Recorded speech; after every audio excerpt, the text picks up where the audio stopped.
This was the deadline today that the file they had they have till midnight tonight. So by 11:59 p.m. tonight, the Epstein files by law have to be released. So they're starting to release them now. The problem is the files are heavily redacted. People's faces are blanked out, wording is blanked out. There's a lot of information. There are just black stripes throughout the paperwork, heavily redacted files. And I think this was kind of predicted. And there's a million ways you can go with this. The files are redacted to protect innocent girls' faces from being posted and plastered all over the media. So they're being redacted to protect the victims. President Trump and his administration, many are suggesting that they're redacting stuff to protect victims of adult victims. We're talking about grown, rich men that may have had some sort of an affiliation with Epstein, but did not commit any crimes. So it appears as if President Trump and his administration wants to protect those folks as well. So we're going to talk about it from all of that standpoint. Now I want to ask you folks, in regards to my notes, why do you think it's taking so long to get this shit? Trump's been president now almost a year, and we're still trying to get to the bottom of the Epstein list, the Epstein files, whatever you want to call it. Remember this time last year, we just knew for certain, now that we've gotten rid of Biden, and Trump is going to be inaugurated in a little bit less than a month. This time last year, Trump was due to be inaugurated in a little bit less than a month. We knew finally we were going to get to the bottom of this Epstein shit. Here we are a year later. We haven't gotten to the bottom of this Epstein shit. And it does not look like we're intending to get to the bottom of this Epstein shit. It just doesn't look like that's going to happen. But by the way, I want to say something real quick.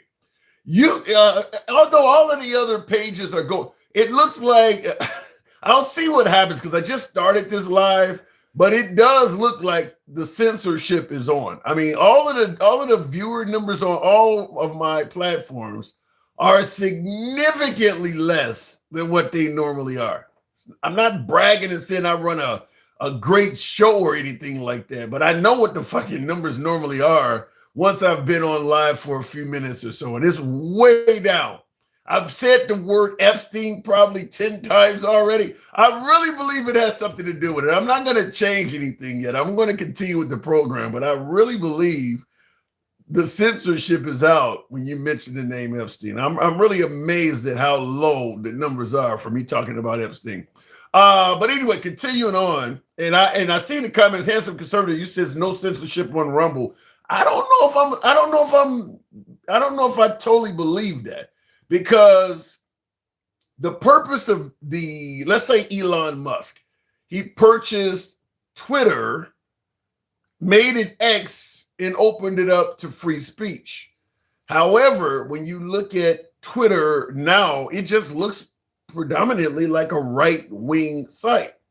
So the point I'm making is I don't feel confident in suggesting that Rumble doesn't have censorship. I just think what we're dealing with under the Trump administration is we're trying to get rid of the biased liberal media and simply replace it with biased conservative media. I don't believe that President Trump is seeking to have a fair and unbiased media standpoint in this country. He's seeking to have media that's just simply more favorable to him. And obviously Elon Musk is in with Trump. And so I believe are the folks that have taken over TikTok. And of course, Rumble leans right as well. So I don't believe you're gonna escape the censorship. It's just a different type of censorship. And I do believe the Trump administration, just like we've seen with Jimmy Kimmel, Jimmy Fallon. Now you're hearing Trump is trying to push for his buddies to take control of CNN. They're just literally trying to do the same thing, just do it for the right. You don't hear Trump complaining about Fox News being biased or MSNBC or Betty or Newsmax or OAN. He's not complaining about those networks being biased. He's just complaining about liberal bias. So he's in favor of bias He just wants it to be done from his own standpoint. So I want to ask, why do you think the Trump administration is keeping all this stuff secret? Because let's be clear, when it comes to the Epstein files, the only reason we don't have this stuff is because of President Trump. This literally is a case of let there be light. When Trump was inaugurated, if he stood up and said, let there be light on these files, we would have this stuff already. The only reason we don't have this stuff is Trump is blocking it. So why do you think he is trying to be so resistant? Because he stated today, his administration stated today, that they are the most transparent administration in U.S. history. Is that what you are seeing now in regards to this Epstein stuff? And I mean, there's a bunch of questions to be asked on this. Obviously, Ghislaine Maxwell is also seeking to be released from federal custody. Whether or not that'll happen is up in the air, obviously. But President Trump, when asked, would he ever pardon Ghislaine Maxwell? His response was, I could do it, but I haven't thought about it. He never answered the question by saying no. Not once did he ever say no. And I'm looking in the comments real quick. What does that says? Roytland Elroy says, I am screen recording this cooked rubbish. Appreciate you being here, Elroy. I don't know. How about if I let some of the rubbish thaw out? Maybe they'll be a little bit better. I'll let it thaw out a little bit. So give me a little bit on the preparation of the rubbish. I'll see if we can make it fit. Okay, so I want to ask you folks, now that you all are we're probably all on the same page, that at least, and I'm talking all the way from the people who despise President Trump to the people who absolutely loves him and thinks he's the best president in history. We are probably all on the same page in agreeing that Trump has been resistant to letting everything about the Epstein case come to light. So I'm going to ask you guys a simple question. Does his handling of this change your opinion of him at all? I'm talking about people who love him and people who hate him. Does this change how you view President Trump at all, that he has been so resistant to letting this stuff come to light? Keep in mind, it's only been a few weeks ago that President Trump stated that the Epstein Files was a Democrat hoax. Is there anyone, even on the right, far right, is there anyone that believes this whole Epstein case was something that was just fabricated by the Democrats? In other words, nothing here, nothing to see here, nothing happened. The Democrats just fabricated something out of thin air, a Democrat hoax. Is there anybody that actually believes that? Let me know in the comments. But continuing on, New York Times suggested there are 1,200 Epstein survivors. God damn. He didn't do all of those, girls. Obviously, there's a lot of other people that were 1,200, according to the New York Times. Take it with a grain of salt if you believe the New York Times is credible or not, depending on your politics. But if they say it's 1,200, it's not going to be 10. That means it's a lot of survivors. 1,200. Wow. That is insane. Most transparent administration in history. What say you? I would like to hear your opinion. Do you see President Trump's administration as indeed the most transparent in U.S. history? And we can obviously talk about it from a standpoint of the Epstein Files. Have they been more transparent than anybody else would have been on it? Now, in addition to Epstein, we're going to get into that in detail. We're going to obviously get into that in detail. Stuff is still coming out. Like I said, it's all heavily redacted. So even with it coming out, there's only so much of this shit you're going to be able to get your hands on, because they're releasing it with the highest level. I mean, they're releasing this shit like it's nuclear secrets. They're not giving you, they're not satisfying the people's curiosity whatsoever. But continuing on, there is another story that I think is, and by the way, there's a whole lot of things going on. I'm going to cover a couple of small stories, but here's one I think is quite interesting. We approved a decision to provide 90 billion euros to Ukraine for the next 2 years. As a matter of urgency, we will provide a loan backed by the European Union budget. After a night of wrangling, European Union leaders have agreed a 90 billion euro loan for Ukraine for the next 2 years. It's going to handle Ukraine's military and its financial needs at the same time. The original plan was to use Russian assets that are frozen in Europe as collateral for the loan. But that plan just unraveled. Belgium had too many objections. Every time the leaders tried to fix one thing. Now, what I want to ask, obviously, you hear them say they're not going to use frozen Russian assets, but has America lost its place in this? President Trump promising to end that war in 24 hours. Does it not sound as though maybe the European Union has pushed America aside and taken the lead in this after, I suppose, viewing President Trump as somewhat of a failure? President Trump has accomplished nothing when it comes to the Ukraine-Russian war. The war is still going on. The peace talks have failed over and over again. Trump has met with Zelensky several times. He's met with Vladimir Putin a couple times. Nothing has come out of any of that, despite President Trump's, now TikTok, once again, has censored the live. So I got to appeal it. We haven't even gotten into a single call yet. My monologue was enough for TikTok to censor the live.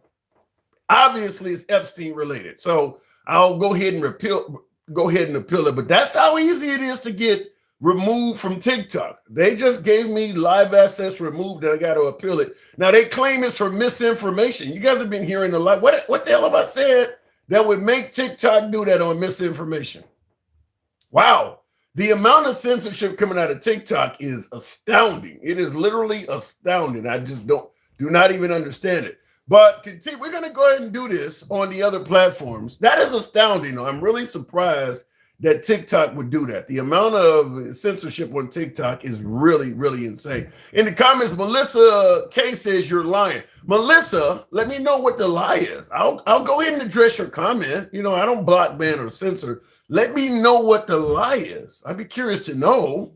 But anyway, continuing on, we're talking about the Ukraine. Now they've secured, I forgot how many billions of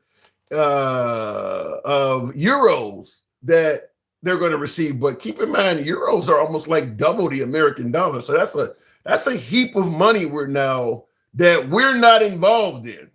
We're not involved in this assistance to the Ukraine. Some might say that's good, some might say that's bad, but and Melissa, you says my whole platform is based on that. So in other words, you have no actual answer. Your whole platform is based on all that. That doesn't say anything. Give me a specific lie that we're talking about right now that would be worthy of banning the program. Your whole platform, that doesn't say anything. That gives me nothing to work on. That kind of makes it sound like you never really had an actual answer. And I'm giving you time to actually address your points, not running from you, not censoring you, letting you speak. You're not giving me anything. What is the actual lie? So anyway, continuing on. So the Ukraine has secured a loan from the European Union. So that's a host of European nations.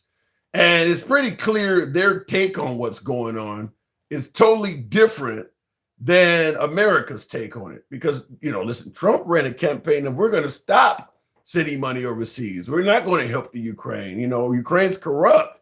And the European Union obviously has a totally different opinion of that. So I want to ask you guys from the standpoint of, do you believe America is going to end up on the wrong side of the, I don't want to say the wrong side of this conflict? Because it's Ukraine versus Russia, and now America's kind of uninvolved at this point, other than Trump continuing to suggest that he's going to end the war and taking credit for ending 8 wars or whatever. But this Ukraine-Russian war, he's not taking credit for ending it because he did not end it. So it is what it is. But continuing on, Melissa, we're giving you time. You can type it in the comments. You can come on Instagram. I'll bring you up. The Handsome Liberal on Instagram. We're on Facebook, but the Handsome Liberal on Instagram. Type it in the comments. What is the lie? I'm still waiting on you, Melissa. You made a point. I'm giving you time to back it up. And if you're right, I'll concede it. But just simply typing your whole platform ain't really saying shit. But continuing on.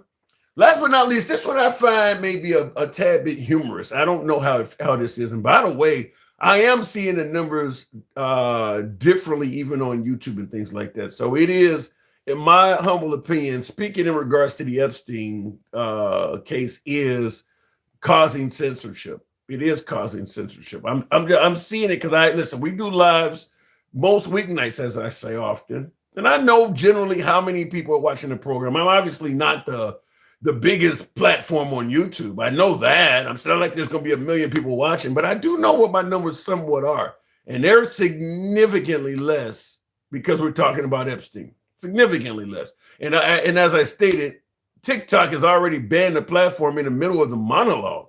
In the middle, Boss Hog, it says no live on TikTok. No, we started talking about the Epstein list.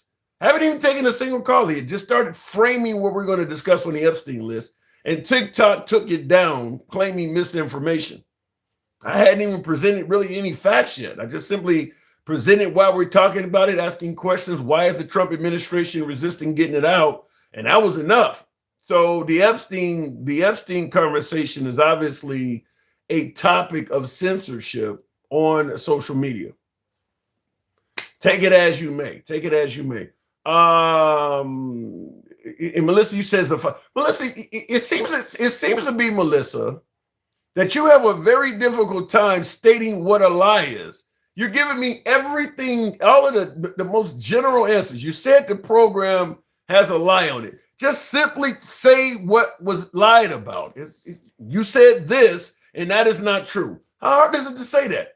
You said Trump did this, and that's not true. Simple as that. You could easily type in. You've had plenty of time to correct what you said. There's just nothing there. You said we're telling lies. What is the actual lie? Even folks in the comment section are telling you that you don't have anything to back up your statement. But Melissa, I do appreciate you being here. I do appreciate you being here, even if you are a dissenting opinion, because we don't block, ban, or censor anybody's opinion. Are Democrats and liberals happy about drug prices and rescheduling? I am, Mr. Joker. If it happens, I am. But just like I mentioned earlier, with President Trump meeting with Putin and meeting with Zelensky and constantly telling us they've been very productive meetings, and here we are months later and the war is still going on. You gotta look. I know this is going to sound like I'm anti-Trump, as Melissa's pointing out. Sometimes I am, but I'm going to make it clear. You gotta kind of take with a grain of salt when Trump says something is about to happen, because he has a history of saying great things are going to happen and nothing has come out of it. Like I said, he's made it clear that all of his meetings with Ukraine and all of his meetings with Putin were very productive, yet the war is still going on the way it was when he took office. So what was productive out of it? So when he says drug prices are going to go down and all this stuff, we need to see it, because he's already claimed that drug prices could be reduced between 400% and 600%, which is a mathematical impossibility. You can't give someone a 600% discount. If I give you an item completely for free, that is a 100% discount. How do you discount something 600%? So I would be absolutely happy if the price of drugs comes down, but look, call me a skeptic. I got to actually see it first. He like I said, he has a history of saying a bunch of really great things, and they don't culminate into reality. I mean, let's see what happens. All of these jobs that are going to come back to America due to the tariffs and things like that. If it happens, I'll be the first to give him credit. But I need to see it. I mean, the guy has a history of saying stuff that doesn't come true. And a lot of politicians do. I'm not going to say he's the only one, but a lot of politicians do. Looking in the comments, says if it's 25,000 and it's 2,500, what percent is that? That sounds like about 90% there, Melissa. If a drug costs $25,000 and you reduce it down to 2,500, effectively removing one of the zeros from it, you've cut it down to 1/10 of what it used to be. So my math in my head suggests that is a 90% discount, not 600, not 600%. I mean, I'm just telling you, there is math, and Trump went to the Wharton School of Finance. He should be excellent at this shit. Go ask Elon Musk. I guarantee Elon Musk wouldn't tell you nothing like that. I bet you Elon Musk's math is much better than that. So I don't know what made the man say 600%. That's crazy. Anyway, look at it. Yeah, I see in the comments, Nottingham said, yeah, it's 90%. Yeah, look, yeah, you took a zero. You took a zero off of it. So it's nice. The most you can discount something is 100%. That means you gave it to them for free. So you can't give somebody a 600% discount. At that point, that means you're giving them the item for free, and you're now paying them multiples of what the item cost. So in other words, if your pills cost $10 and I gave you a 600% discount, that means I'm going to give you the pills for free, and I'm going to give you $60 when you come to the pharmacy to get them. That's never going to happen. So his math is crazy. Anyway, continuing on. So this one here, now I'm going to get a mixed blessing on this. I already kind of know how this is going to go, but I do have to read this because, I do have to cover this because this is part of the program. I'm trying to think if we're going to go over to the other TikTok platform and just, I guess we have to drop the Epstein conversation, which I really don't like censorship. But if TikTok, and I believe YouTube too, because I got less than 100 viewers on YouTube. I don't think that's ever happened on a show for at least a few years at this. We've been doing this for 4 or 5 years. Since I've been on YouTube, I don't think I've ever seen a show we're 20 minutes into the show. We have less than 100 viewers. I don't think I've ever seen that. So it is because my opening monologue for about 10 minutes was about Epstein. I really believe that they are censoring conversations on Epstein. So the only way I may be to do the live is they actually do it and take out the primary topic of the fucking show. That's crazy. And I'm talking about YouTube. My numbers are that low. TikTok has already banned it. TikTok already took down a whole platform for discussing Epstein. They already banned it. And YouTube is low as hell like that too. I'm tempted to go on X and see what happens there and see what happens on the other platforms. But it's pretty clear discussing Epstein is what I want to say. It's not a good thing in terms of social media. There's some banning going on. It's amazing because, like I said, the whole celebration of Trump and Elon was that they were going to, turn these platforms into places where you could go and speak freely. And my opinion, and I want to be wrong on this, but I don't think I am, but my opinion is they just took over the platforms and turned them into right-wing censors. They're trying to get rid of all the left-wing shit that censors Republicans and conservatives. And that's the whole reason why you always see me with the MAGA hat, is because I want to let MAGA know that even though I have differences of opinion, you won't be censored here. That's why we always tell you this is a MAGA-friendly program, because it doesn't matter what your politics are. Even if you're MAGA, you'll be allowed to speak. But I believe that is what's going on, is that the right is slowly but surely getting their hands on media platforms and just doing the same thing they've complained about in reverse. Get rid of the mainstream media in the way they censor us and put our people in and do the same thing back to them. Obviously, we all know, and I'm talking even to my beloved MAGA who champions Trump for doing this. We all know Trump operates on revenge. MAGA loves that. The Democrats complain about it, but everybody admits Trump will get you back. So if Trump could take over platforms and take revenge by doing the same thing to them back, I think it's safe to assume he would do it, and MAGA would celebrate it. MAGA would celebrate. Yeah, Melissa, tit for tat. Yeah. So in other words, you're not against censorship. You want people censored for your side. I don't see how that makes us any better as a country by censoring things in favor of the right versus censoring them in favor of the left. But that's what I believe President Trump is attempting to do. TikTok was supposed to go down. It was really supposed to go down at the end of the Biden administration. But anyway, Trump kept it up.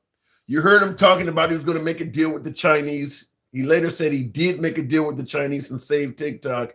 And ever since that has happened, considering how many lives I do, how often I do them, I'm noticing that the censorship is now happening in favor of the right.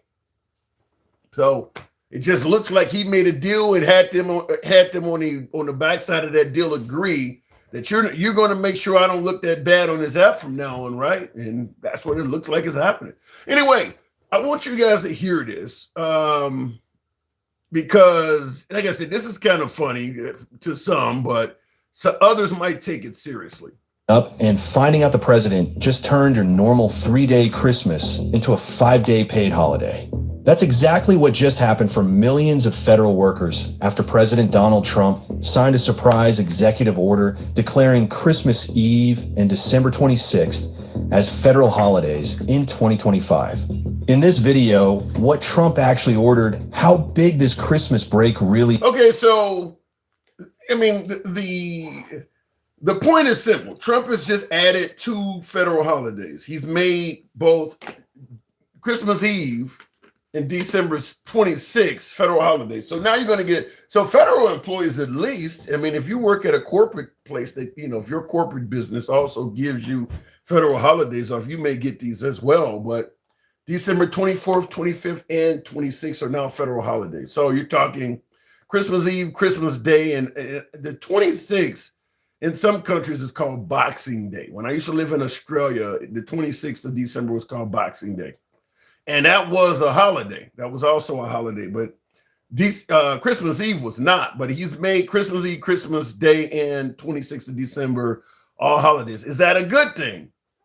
My opinion, who the hell's going to argue with an additional holiday? I don't have any problem whatsoever with additional holidays being added. People getting a day off and getting paid for it. I would never interfere with that.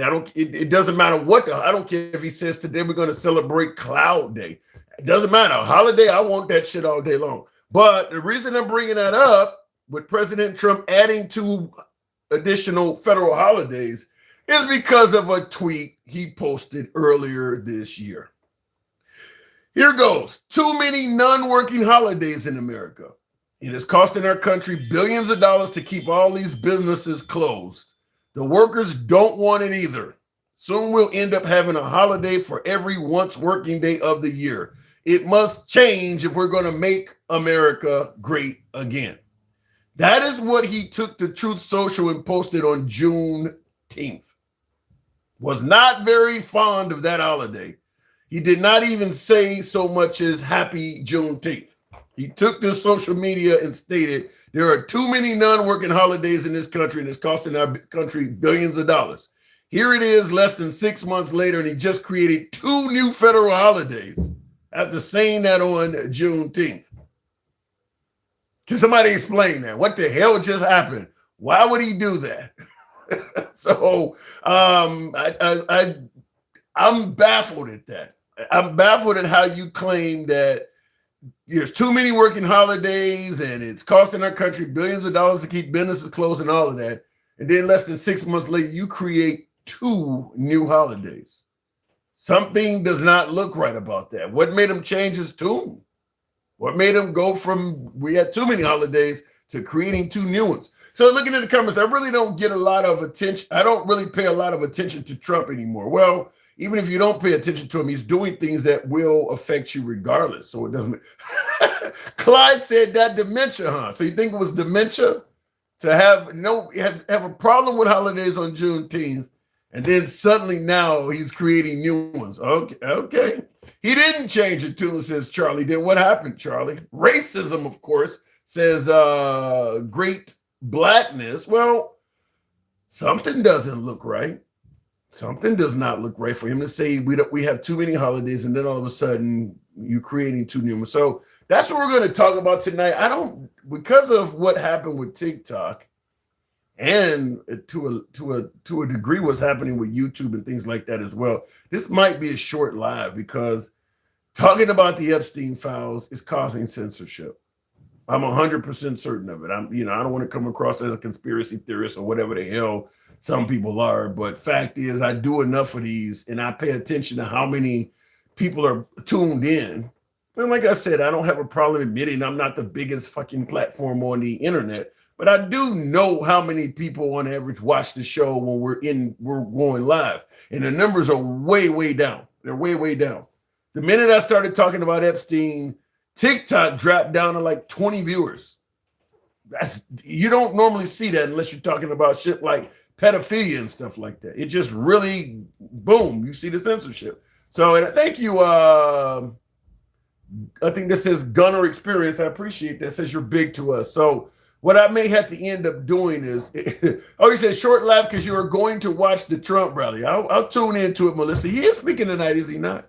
But what I may end up doing is cutting this one short and then coming back on later on because, yeah, what it means censored and me not being able to take calls is going to really affect the quality of it. But if you want to ask some questions in the comments, I'll go ahead and take some of your questions because of what happened on TikTok. Before we do that though, I'm gonna get Sherbert on Instagram. Good evening, Sherbert, if it brings him up. But the censorship is crazy. After the rally, come back. Yeah, Melissa, I can do that. I may do that, Melissa. Sherbert, good evening. How's it going, Tim? Terrible, man. I got censored. I saw that. You were barely on before they shut you down. Yeah. I mean, I didn't even get through the monologue. So, what's going on? Well, what's going on is what I can't really get into, the Epstein Files. I hadn't even, look, we got 3 topics. I hadn't even got into discussing the second topic. It was all Epstein. I mean, it's pretty clear that this country does not want you to talk about certain things. And It's getting a little sad that the land of the free can barely talk about anything. But I thought we got rid of these freedom-hating liberals and put in a conservative that was going to do things. Melissa K, thank you very much. Appreciate that, Melissa. I thought we had got rid of these freedom-hating liberals and we was going to get a little bit more of our freedom back under the Trump administration. What happened? Well, anybody that thought that is probably pretty fucking stupid. As Oh. a man who has a hard time with the truth is then going to, worry about us being able to speak freely. Like, no, that's very clear that he doesn't want people to speak the truth. He just wants them to compliment himself. Well, I mean, I know the man likes compliments, but out of his first term, he wasn't really favoring censorship. I mean, I'm seeing it now, but out of his first term, it wasn't that bad. Yeah, probably. I don't particularly remember him being this much of a little bitch back then. What would make you suggest the president of the United States is quote unquote being a little bitch? He's suing news agencies because he didn't like what they said. He tried to get Jimmy Kimmel fired because he didn't like what he said. It's very little bitch moves. Yeah. I think there's somebody else I just heard he's trying to sue also. What is it, a BBC or something like that? I think the BBC is, he's suing. I mean, what's crazy is you cannot sue the president, I believe, while they're in office. You can't really get any motion on that. But you can't fire at him, but he can fire at you. To me, any lawsuit coming from the Oval Office probably should be at least suspended until he's out of the Oval Office so that the person can have a fair defense. You can't defend yourself against the guy who controls the Justice Department. Not at all, but that's why Trump was very specific about that he needed absolute immunity. And then he got it for presidential acts, but he still treats it as if he can do anything and say anything. Oh. And most of MAGA will let him get away with it. I mean, I'm so tired of listening to MAGA just not even understand what reality is and just go, nuh-uh. I don't like that, so nuh-uh. Yeah, and I see in the comments, Vinny says that's not entirely true. He sued them because they lied. Well, that's the point that me and the caller are making, is that he can. Well, the caller is giving you the middle finger, but what the point I'm making is that Trump can sue you because you're lying, but you can't sue him when he tells lies. That's the point we're making, because obviously Trump has told plenty of lies on people as well. So it's the lawsuitability of the president should be suspended until after he's out of the office, not in control of the Justice Department, and people can wage a proper defense against him. I mean, because he's lying about people too, and he's getting away with it. Well, this guy down here, is that handsome conservative? Yeah. You may be tired of hearing it, but you have yet to actually demonstrate where we're wrong. You just go, nuh-uh, I don't believe you. And then we come up with court documents, Trump's actual words, video evidence of everything, and just, nuh-uh, couldn't have been him. He's a great man. I love him. Well, It's like, I don't give a shit who you love. What are the actual facts of the case? What has he said in the past? And none of that matters, ever. So, fuck off, Hampton Conservative. You're a piece of shit. well, he is a great man to the folks on the right, though. I mean, listen, he pardoned a lot of folks. I don't see how, other than he lets criminals get away with shit. Like the guy from, actually, I don't remember which country it was. The kingpin that he just pardoned. Yeah. You're talking about, I think his name was Juan Orlando Hernandez or something like that, of the Honduras. Honduras, that's what it was. Yeah. So, no, they can all fuck right off. None of it matters as long as you say yes to the God King. And I don't believe in God, and I don't believe in kings right now, so fuck all the way off. Well, I mean, this is our president, but I don't, like I said, I don't like the fact that if you lie on him or do a hit job on him, he can sue you. But if he lies on you, ain't shit you can do about it. If he was never caught lying on people and things like that, like the Haitian migrants eating cats and dogs, they can't sue him. They cannot sue him for that, even though it caused them damage. They can't sue him. But if they did a media piece on him saying something like that about him, he can sue them. That needs to change. I mean, just in the name of fairness, that needs to change.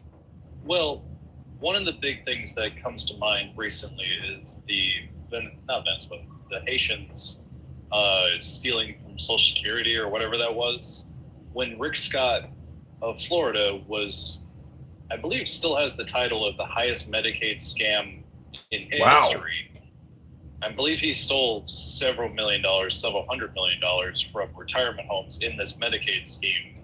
And no Republican seems to give half a fuck about it. Yeah. And I would say that would get him kicked out of office immediately. But if they don't give a shit about that, they don't give a shit about anything.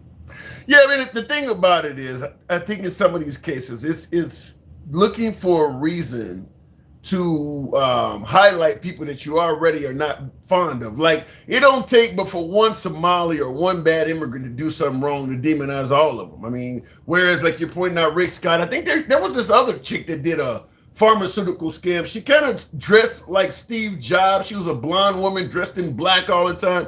She scammed people out of millions of dollars. You didn't hear him say, well, all people that look like her need to be out of the country. I mean, she was just a bad scam artist. But if she had been Somali, we would have demonized the whole Somali population. So you're probably right about that one, but it really doesn't seem to matter with how the information landscape goes right now. People forget about everything immediately.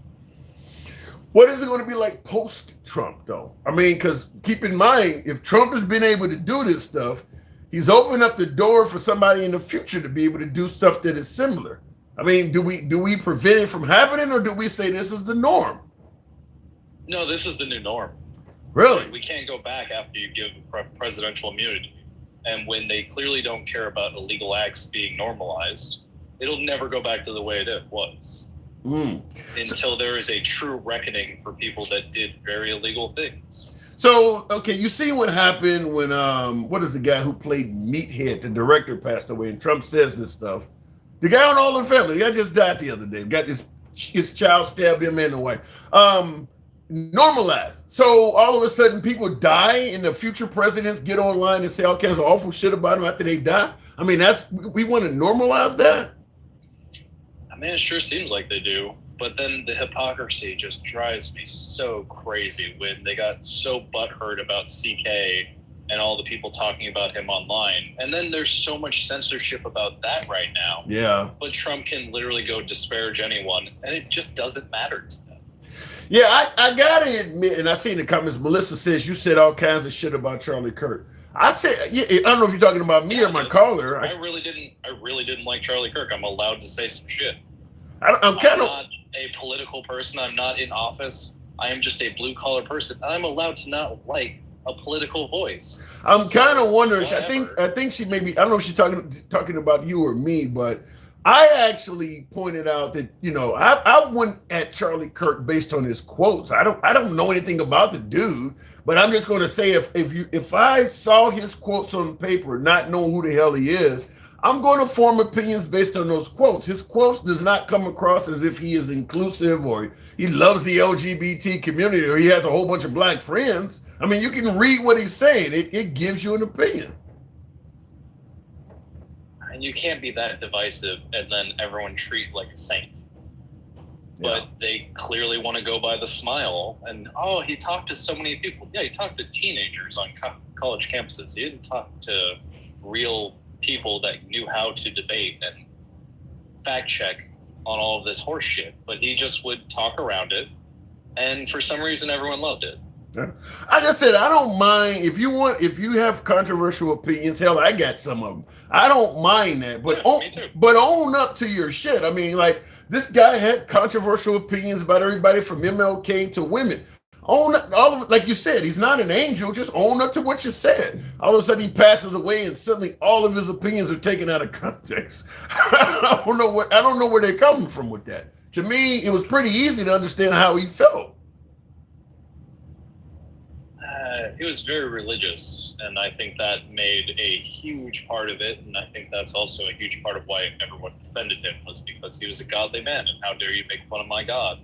And that's also God, so I don't really care. I don't really care. And that's also why some folks like myself are leaning away from religion, because like if this dude can say all this stuff and be deemed as a godly man, like shit, maybe this ain't for me. Yeah. You guys don't seem like you like me very much in this church. Maybe I'm going to excuse myself. Always the people in the highest tiers of the church seem to be kind of the worst people. And of course there's outliers in individual places, but when you have a high level like Joel Osteen, oh man, I don't like any of those people. A lot of people. And there's definitely people that contribute, like Mattress Mac, but other than that, fuck off, leave me alone. You don't get to tell me how to live my life. A lot of people who love Joel Osteen there, sure. A lot of people. My late mom used to love him. Huh? I don't want to talk to any of those people. The same way if you're in love with Tucker Carlson, I don't want to talk to you. Yeah. My mom was a big fan. She's passed away. She's passed on a few years now, but she was a big fan of Joel Osteen. But to me, what happened during that flood in Houston was the big reveal of that to me from that point on, because I thought Joel Osteen was a nice dude too, but when you started hearing that he prevented flood victims from getting into church because he didn't want them to mess it up inside, like dude, that right there, that painted him in a terrible light. Well, handsome conservative. Yeah, I can blame other people's beliefs for me falling away from religion. I tried to go to church for like 5-6 years. Didn't find any truth in it, and that's my story. Like, whatever, it doesn't matter. I'm allowed to have my opinions on this the same way you are, and I hope you come up here and you defend your opinions on this. Yeah. Why are you coming after me on this one? I don't really give a shit what you think. Well, you're the speaker. That's why you're gonna get it like Mike Johnson. You're the speaker. I'll go ahead and move it on, Sherbert, but you're gonna get it because you're in the crosshairs, man. I appreciate you coming up, though. I will tell you what I think. I'm not gonna hide away, but I also won't turn myself into a pretzel like MAGA Reacts. MAGA Reacts is a passionate Trump supporter. Sometimes. No, he has no ideology. He just goes with the flow of whatever anyone says, as long as they have a big smile on their face. Okay. All right. I'll leave it at that. Sherbert, always a pleasure, man. Thanks for coming through. Have a good night, Tim. You too. You too. Looking in the comments, says Donald Trump said it himself. Smart people don't like me. He's right about that. Only the dumb ones do. I disagree with that. Elon Musk likes Trump. Jeff Bezos likes Trump. Looks like Bill Gates and Mark Zuckerberg like Trump. It's the middle group. I think a lot of poor people, which I guess some of them are uneducated too, but the wealthy portion of America loves Trump. So I don't know. I won't say it's all uneducated folks. But Karma refers to me as a cockeyed Trump cook. All right, I don't know what that means, but okay. Those people that don't like Trump, they just are using his power.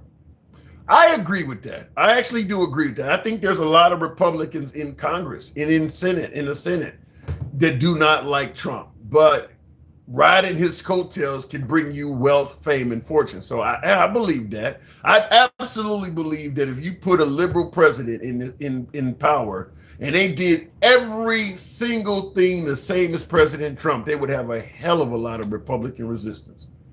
The way Trump is dealing with ICE, reducing crime in liberal city, all of that stuff. I think the Republican Party would go ape shit if a liberal was doing the exact same stuff. Obviously, Trump's social media account would drive the Republicans crazy. A liberal president going online saying the same type of stuff. I don't think they would like it. So yeah, I think there are plenty of Republicans that do not favor Trump, but they're going along with it because it means career advancement and things like that. One person I can say for certain I feel that way about is Dana Perino on Fox News. She said plenty of stuff that she is now defending from Trump. Dana Perino used to be the Carolyn Leavitt of the Bush administration. She used to be the spokesperson for George W. Bush, kind of like Sarah Huckabee Sanders and Carolyn Leavitt is now. Looking in the comments, fuck political shit. Yo says, okay, all right. Liberals want to do anything good for our country. They won't even do good for themselves. What is your definition of doing good for yourself? I don't understand where you're going with that. Unfortunately, for you folks that are watching, we're not taking as many callers because TikTok did not like us doing a monologue on the Epstein Files that are being released. It's caused the numbers to drop. So if you're wondering when am I going to take callers, TikTok took us down, and we're going to watch the Trump speech later on tonight and probably come on after that. But I'm open for questions right now. If you ever want to ask a question on the show politically related, you can certainly type that in. I'll respond to it. If you're kind enough to make a super chat, it'll change your question colors and you'll get 100% guarantee I'll answer that, because super chats change the screen different colors. Everybody else's questions are just white lettering on the background, so they don't stand out as much. Good evening there, Angel Jackson. Appreciate you coming through. Angela, thank you. Good evening. Elon isn't smart. Shit. Well, let me be as dumb as Elon Musk. Fuck that. Shit. I want to be that dumb. I mean, look, at the end of the day, let me say it like this. Just like people say Trump is not smart. Whatever they are, they've been able. Well, Trump came from a ton. Well, Elon came from money too. But Elon, I mean, propelling yourself to the richest person in the world is insane. Look, it's hard to do that without being smart, at least at something. So I have a hard time believing that Elon is not smart. Trump, I think Trump's claim to fame is he's learned to negotiate loopholes, operate from a standpoint of being a bully. Like, he's utilized the courts very well. You know, do some work for me. I'm not going to pay you off. I know I got more time, more lawyers. You can only fight it so far in court before it costs you more to come after me than you're actually going to get from me. So you'll drop. I think Trump has been really good at exploiting loopholes in our system, which to some degree, that means you're smart. He learned how to exploit the legal system. That means it takes a certain amount of brains to do that. Now, hiring Michael Cohen, and I think he got a long way with Michael Cohen, using Michael Cohen as both a lawyer and an enforcer, really helped. Michael Cohen is probably responsible for Trump making a ton of money and avoiding a ton of lawsuits. And then, of course, he later threw Michael Cohen under the bus, but he has really enriched himself from loopholes, I believe, in Trump's case. Elon, he's invented new shit. Maybe he got his hands on the right scientists, the right inventors, and paid them off, but he's getting credit for it. I have a hard time saying Elon is not smart. If he's not smart, goddamn it, who is? In the comments, Daniel Roberto says, bro, referring to me, bro is such a glazer for Trump. Explain what a glazer is, Roberto, I think that says. Robert or Roberto, I think it said. When will this economy that Trump promised, oh, this is going bad. When will this economy that Trump promised finally get better? Is it happening soon? I don't know if you're ever going to see that. Because I think that this is my opinion, and I invite you to let me know where I'm getting it wrong, but in my opinion, what Trump thinks is good for the economy is actually bad for the economy. That's my opinion. Hopefully I'm wrong and the economy, just blows up, but I don't believe tariffs are good for the economy. I don't. I believe tariffs are going to end up costing us more for the shit we buy. I don't think that isolating ourselves from everybody we trade with and treating them like shit is going to be good for the economy. I don't think treating people that frequently tour America and making it so they don't want to come here anymore is going to be good for the economy. I don't think what he is doing is good for the economy. So he does believe it's good for the economy.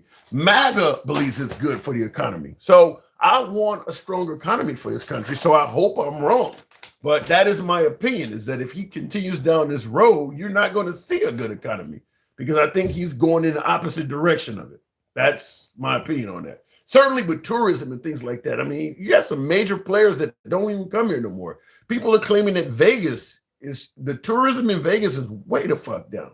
I'll be there in a few weeks, but people are claiming that tourism in Vegas is way, way down. Where's my 600, 700% off discount money for prescriptions? Yeah, that type of shit is crazy. I don't know. You trying to get a job at the White House? You guys talking to Uncle Ruckus got a live stream, says Arif. Let me just say this in regards to those kind of comments. Motherfuckers see a black guy, yours truly, see a black guy, and they see a MAGA hat, and they just automatically coon, Ruckus, sellout, Uncle Tom. Ain't heard the program. Well, if you listen to the program, you would know that doesn't. But I appreciate having you here, and your dissenting opinion is just as good as everybody else's. But that's not true. I've been watching you for a short minute. Appreciate that, Angela. Thank you. Appreciate it. Your name is all jumbled up, and I got a little small screen showing it, and I don't have on my spectacles, so. My apologies for butchering it. I think I called you Angel first. I see it says Angela W. Jackson. You trying to get Googled, girl? Put your whole fucking name there with the initial. I hope that 93, 97 after your name don't mean something important too. You trying to get Googled doing that? Tim, you be trying to do a Pierce Morgan. I like Pierce. I'm not trying to do a Pierce Morgan, though. I'm trying to give Trump credit on things I think he deserves credit, though. What would your parents think of you wearing that MAGA hat? I don't know. I don't wear it. So I don't know. I don't know what no, let me just say it like this. If my mom or dad saw me wearing a MAGA hat, and they're both deceased, but if they were around and saw that, they wouldn't be happy. I'll just say it that way. I don't think my mom or dad would be Trump fans, but they both passed on before Trump. Well, my mom lived through Trump's first administration, but I don't think my dad was long gone before that, but I don't think either one of them would be Trump fans. I like Pierce Morgan, says the handsome conservative. That's a compliment. I'm being told by one of my MAGA friends that there is an interview that Pierce Morgan did that I need to watch. He did an interview with Nick Fuentes. One of my MAGA friends told me that he didn't know a lot about Nick Fuentes, but after seeing Pierce interview him, it's made him really like Nick Fuentes. I'm like, really?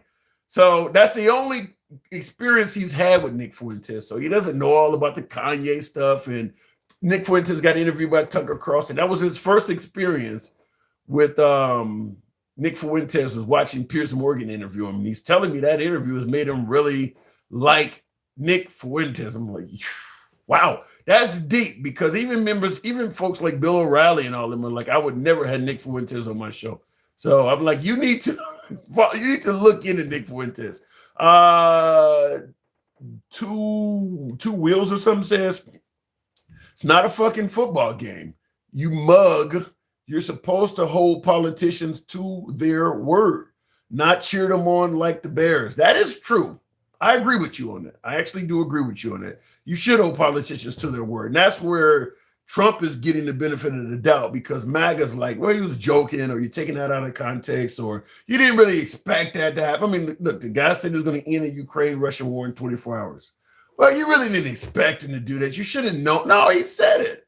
Said he was going to lower prices on day one. Well, you should have known it's going to take some time. No, he said it. Nobody's making him say this stuff. He's volunteering that information. So I do agree with you. You should be able to take a politician at their word. If a politician lies, you should be able to hold said politician accountable. So you get no argument from me on that. And I say the same thing if it's a liberal politician as well. So I don't mince words there. I mean, if Obama says if you know with the Affordable Care Act, if you want your doctor, you can keep your doctor, and then it turns out that that's not true, you hold them accountable. I don't mince words on that. I don't give Obama or Biden or any of them a pass, but MAGA does give Trump a pass on that kind of stuff. So it is what it is. Go figure. Looking in the comments though, because you guys were just taking questions here. Now that my TikTok live is down.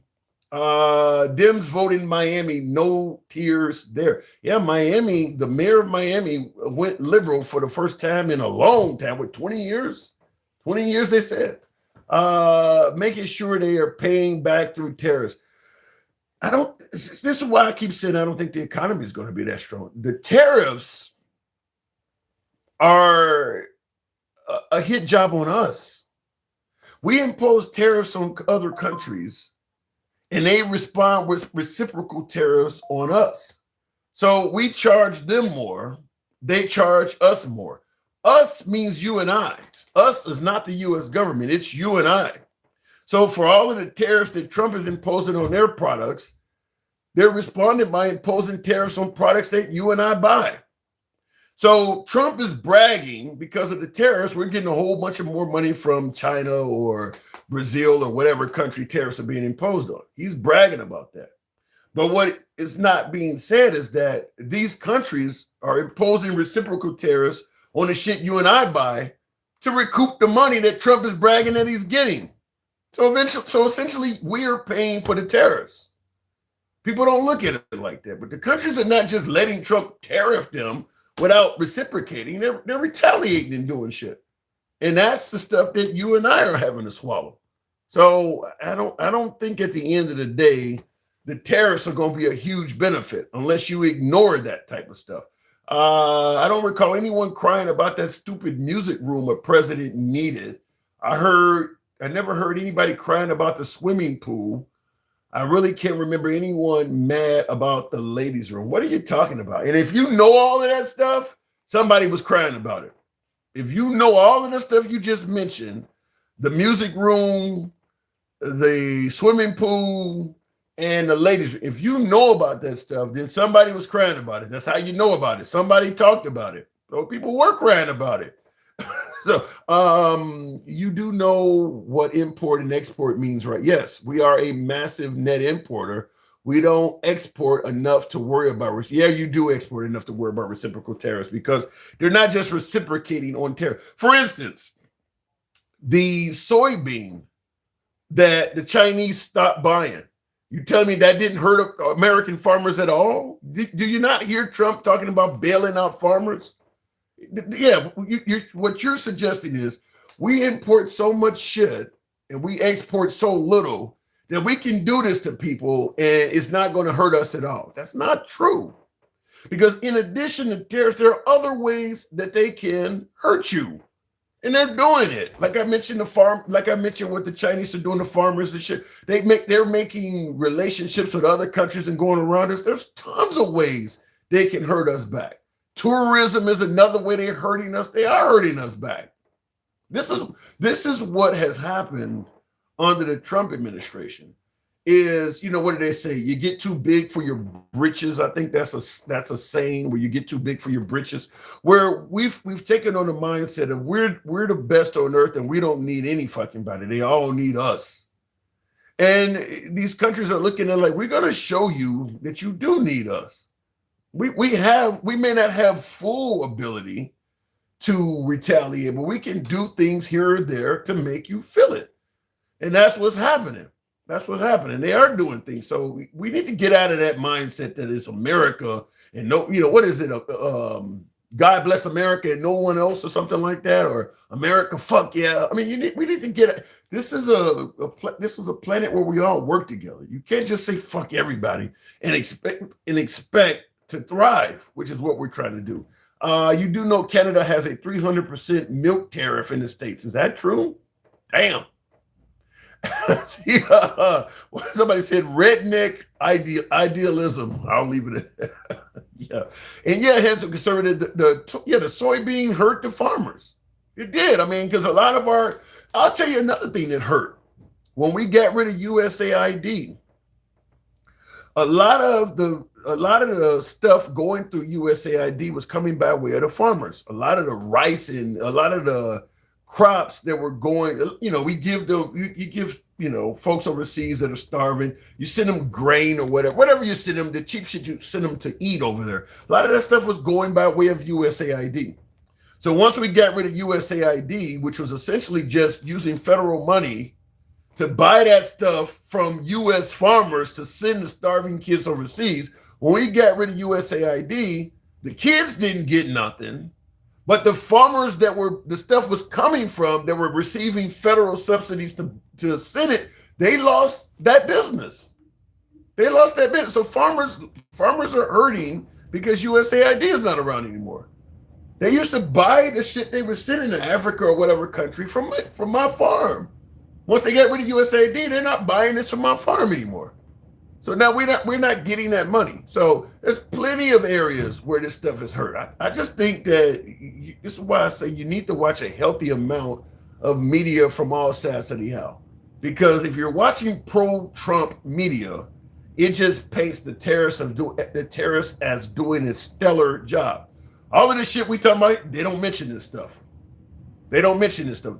All of the news from the terrorists is not good news. You're not going to see a whole bunch of farmers complaining about losing their family farm or being at risk for losing their family farm for the first time in generations. That's not going to make Fox. That's not going to be talked about on OAN.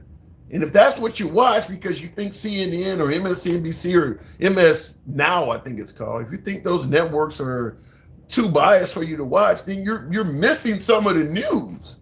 Because the network you're watching is also biased. They just happen to be biased in your favor. They're not telling you everything either. Because it's not news, it's entertainment. Yeah, but you do get some facts. You just got to watch a healthy amount from both sides. Don't just watch all right or all left, because both sides is only telling you what they believe is making their side look more productive. You got to watch. I mean, look, good accomplishments by Trump is not going to be covered on MS Now. They're not going to tell you things that Trump may be doing that's good for America. And things that Trump may do that's bad, Fox is not going to cover that. Why shouldn't other countries pay their fair share? Because America is not only a superpower, but we play the world's police. If you're going to have ships patrolling off of my coast, you want our country to operate a certain way and shit like that, but you don't want me telling you how your country should operate. How do you look telling me to come to the table and pay my fair share like you? You're not playing fair share on the world stage when it comes to control and power. Okay, we'll turn a blind eye to you doing some shit that might be above and beyond what is considered international law and things like that. But when it's time to pay, give us a discount. If all of a sudden you don't want to do anything for us, then we're going to have a problem letting you just be the world's police and get involved in every damn thing. You got bases in my country. I don't have shit in yours. We don't really need you here. Nobody's really trying to mess with us. You want those bases so that you're closer to your adversaries and enemies. So you got a forward base here. We'll let you do that. But when it's time to dole out a few bucks here or there, give us a discount. Trump comes along and says, no, I want everybody to pay equally, but we want all these benefits that we've been keeping too. Don't work like that. This doesn't work like that. It's got to be a give and take. America is just like, fuck it, we're going to take. It doesn't work like that. In the U.S., still in Venezuela, oil is good. I don't know where that's going to go. Look, you may end up having a liberal administration follow what we have here and have, I don't know how much America can afford to pay back to all the people we've wronged. I talk about this all the time, all the immigrants that are being wronged, Motherfuckers getting pulled over that are American citizens and detained for no reason at all. You got visitors that are getting held up by immigration at the border for little to no reason, sparking some countries to advise their citizens against coming here altogether. All of these things can end up being lawsuits. You do know that. Kilmar Abrego Garcia definitely has a big settlement coming. The way they trying to, I mean, listen, the country of Costa Rica offered to take Kilmar Abrego Garcia in as a resident. No legal right to be in America. He needs to be deported. Here's a country that will take him. The Trump administration refused to send him to Costa Rica unless he pled guilty to the bullshit they came up with, which is claiming he was a child trafficker. He refused to do that. So because he refused to do that, well, we want to send you to Africa instead. Fortunately, he's been winning in the courts, but it is against the law to use deportation as a punishment. If a person don't have a right to be here, you get to deport them. You don't deport them to horrible countries because you're mad at them. Costa Rica offered to take the guy. He should be in Costa Rica right now. They refused to send him to Costa Rica because he won't plead guilty to the bullshit they made up, which is claiming he's a child trafficker. Okay, if he's a child trafficker, charge him with child trafficking. Take him to court, get him convicted. They know they have no chance of doing that. So they want to be able to say he pled guilty to it and then deport him. And he's not playing ball with that. He's not playing ball with that. But Costa Rica has offered to take the guy in. He should have been in Costa Rica a few months ago. Looking in the comments, says, you're talking to the wall. You don't even look at the camera, interact with the people talking to the wall. Well, let me just tell you, who said that? Nicholas. I'm talking to you right now, Nicholas, but the reason it doesn't look like I'm looking at the camera or talking to the wall is because I got 5 cameras I'm looking at. So when you see me looking other ways and I look cross-eyed and shit, is because I'm looking at other cameras. There's 5 different devices. We're currently live on Facebook, Instagram, TikTok, and YouTube.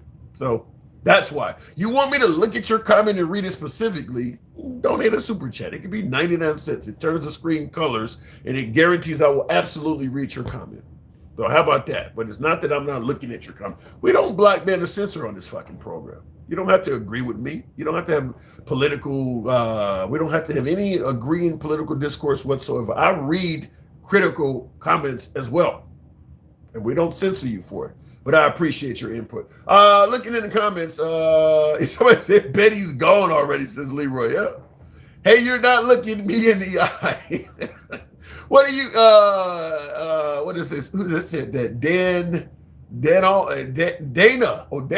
almost. I was going to make a man joke. I can't if you're a woman, because I was going to say, you know, a lot of times us guys like you to maintain eye contact at certain times, but your name's Dana, I'll leave it at that. American oil companies have billions invested in Venezuela, and they owe us billions of dollars for infrastructure, technology, and oil refineries. Democrats need to do some actual research. So you're saying American companies have billions invested in Venezuela. So what should be court cases between corporations is being enforced by the U.S. military? If an international corporation defaults on debts to American companies, they gonna send the Navy to get your ass? Is that what you're telling me? Because we owe a ton of debt to China. So if we default on the debt, they send the Navy over and start seizing shit? God. All right. Okay. Even if what you're saying is true, that's ridiculous. That's not how you settle shit. You take people to international court and things like that. You don't just show up with a fucking destroyer, an aircraft carrier. God damn. What kind of landlord would you make? Jesus. I'm about to wear a mask again, because the second year Trump is going to be the worst. That's what's happened last time. I don't know, the second year of Trump, if you don't like Trump, could end up with you feeling really happy, because I don't think there's anyone, and I put emphasis on anyone, I don't think there's anyone that thinks the midterms are going to go well for the Republicans. And by the way, that was going to be part of the show, but we TikTok dropped us. Stefanik, the Republican that was running for governor in New York, she just dropped out. She suspended her campaign. The former Congresswoman, because she's dropping out of that as well. They're losing politicians on the Republican side. So you say you don't think you're going to like the second year of Trump. You may actually like it more than you think. I mean, Marjorie Taylor Greene's going to be trolling on behalf of the Democrats the whole year. Marjorie is not going away. Marjorie Taylor Greene is not going away. Trump got a Marjorie problem. And look, there's a lot of folks who are definitely MAGA, love Trump, but do agree with stuff that Marjorie Taylor Greene is saying. I think deep down, most MAGA acknowledges that what Trump did to Marjorie Taylor Greene was wrong. She's genuine MAGA. You really, really made an example of a loyal one. I mean, she was actually down for the cause. What he did to Marjorie Taylor Greene shows ain't nobody safe. If he can do that to her, I mean, people like Vance and Rubio and who would be safe? Who would be safe? Bobart, none of them. I mean, I'm talking about the ones that are, hardcore MAGA. None of them would be safe. If he can do that to Marjorie Taylor Greene, there's nobody safe. I see Ben Baker says, I love him. Fair enough. Okay. Yeah, with Candace and Tim Pool and Erica Kirk, Republicans have a lot going against them this midterm. Especially since Zohan won. Yeah, well, the problem with Erica Kirk is they shouldn't have propelled Charlie Kirk to some godlike figure. Dude was good at debating. Dude was good at registering conservatives to vote or getting them interested in the conservative party. That's fucking it. That's it. You don't get hero status for that. Charlie Kirk's contributions, they're putting him in the same category with the likes of Martin Luther King and shit like that. Dude went to college campuses. He's a pretty good debater. I'm not going to take that away from him from what I've heard. And he encouraged people to be, to look at the conservative side of the aisle. That's it. Stacey Abrams done that. Stacey Abrams could fall in that category. That doesn't put you to hero status. So I don't get it. I mean, look, the way he went out was terrible, but the way they turned him into some type of idol to be worshipped is insane. And now they want to name, remember the old street in DC, Black Lives Matter way or whatever. Trump's gotten rid of that, but they're talking about naming that after Charlie Kirk. That would be the biggest waste of money imaginable because the next administration is going to take that down. It's only a matter of time before a liberal gets in office. That's going away the minute a liberal gets in office. There will be no federal money going to anything named after Charlie Kirk. I can assure you of that. If you want to name it after Charlie Kirk and spend some money doing all that now, go for it. But the minute you get a liberal in there, that shit's going away. I don't even know if the renaming of the military bases after Confederates is going to stay, but that Charlie Kirk shit is really going to go. That's going away the minute just like the plaques in the White House that Trump put in the other day, talk about Sleepy Joe and making fun of Obama's. That stuff's coming down the minute Trump's out of office. Now they can, take them down and auction them off to the highest Republican bidder that may want that shit in their own library or whatever, but that's coming down. I mean, those plaques are nothing more than President Trump's account of what each president was like. He's not a historian. That's just his opinion. I mean, so that stuff is coming down the minute he leaves the White House. So I don't know how much it costs to put all those plaques up, but it was a waste of money, waste of federal tax dollars. That stuff is going to be gone the minute he leaves office. They just need him to show up and he's convicted. That's what kind of evidence they have on him. Who are you talking about? You'd have to be Christian to understand how great Charlie Kirk was. No. Plenty of Christians don't like Charlie Kirk there, Dana. Plenty of Christians don't like Charlie Kirk. I mean, the guy called for bringing back public executions. Is that what Christians like? Him saying he would like to see somebody's head get chopped off? Where am I? I got all my Charlie Kirk quotes right here. We got a little time since I'm just rambling on without being able to take on callers. Civil Rights Act was a mistake. That's a Christian slogan, I guess. Obviously, the black pilot thing came up many times. I'm not even going to go into that. Black America needs to get its act together and stop sleeping around all the time as if there's no infidelity in the white side of the aisle. I mean, how many wives has Trump had? The guy actually is talking about black people need to stop sleeping around while endorsing Trump. Make that make sense. I mean, Trump was a proud philanderer. He was proud of all of the chicks he had. You're endorsing Trump, handing out MAGA hats at your debates and shit, while talking about the black community needs to stop sleeping around. Make that make sense.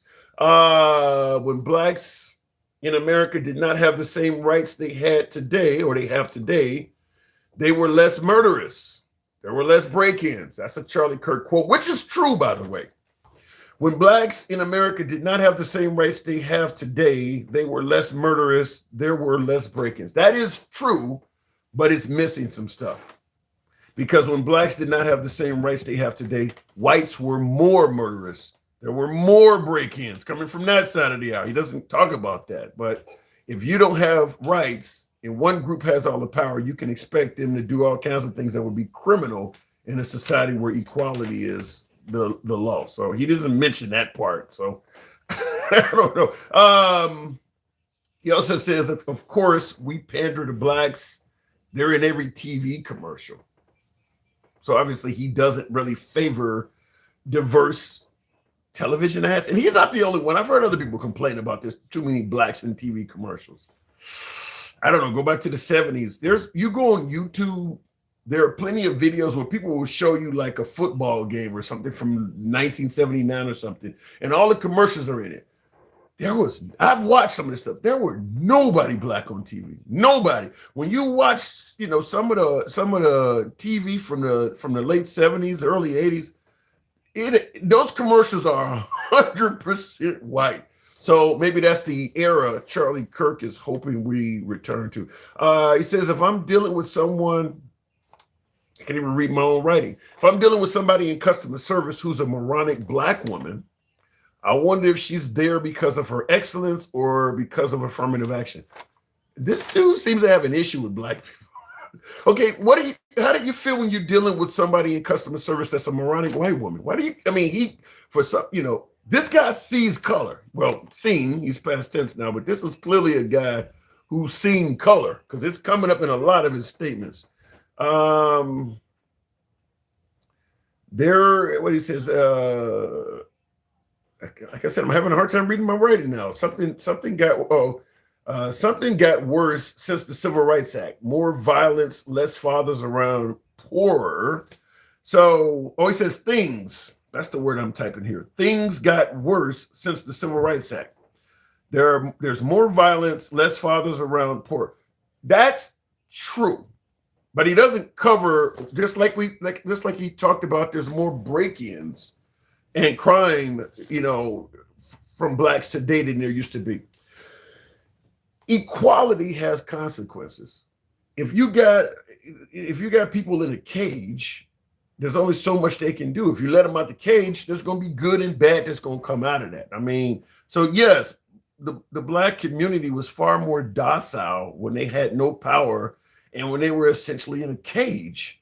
Now that they're free, there are some that have chose a life of crime, but then there's also many that are choosing managerial positions and scholarship, becoming scholars and things like that they didn't have access to. He only seems to be focused on the negative outcome of freeing African Americans. He's not you don't hear him say that, before blacks had civil rights, there are more doctors now than there were back then, or there's more PhDs. He don't bring that stuff up. He only brings up the negative aspect of it. So that is Charlie Kirk. I'm gonna look in the comments for a minute because he said a lot of this other stuff too. Somebody said, Calvin says, you're advocating for limiting what people can say and forcing them to think and act like you. How so? Unless you're talking to somebody else in the comments, let me know, because I'm not doing that. Trump making America great again, says Drew. Depends on what your opinion of that is. Context is key, says Charlie. True, which is why I have a video on YouTube called Charlie Kirk in Full Context. I'm not going to go into it because it's like 18 minutes long, but it's in regards to the debate he had about when he sees a black pilot, he thinks, I hope he's qualified. Like I said, the video is 18 minutes long because it plays the entire debate between Charlie Kirk and an African-American man about him saying that.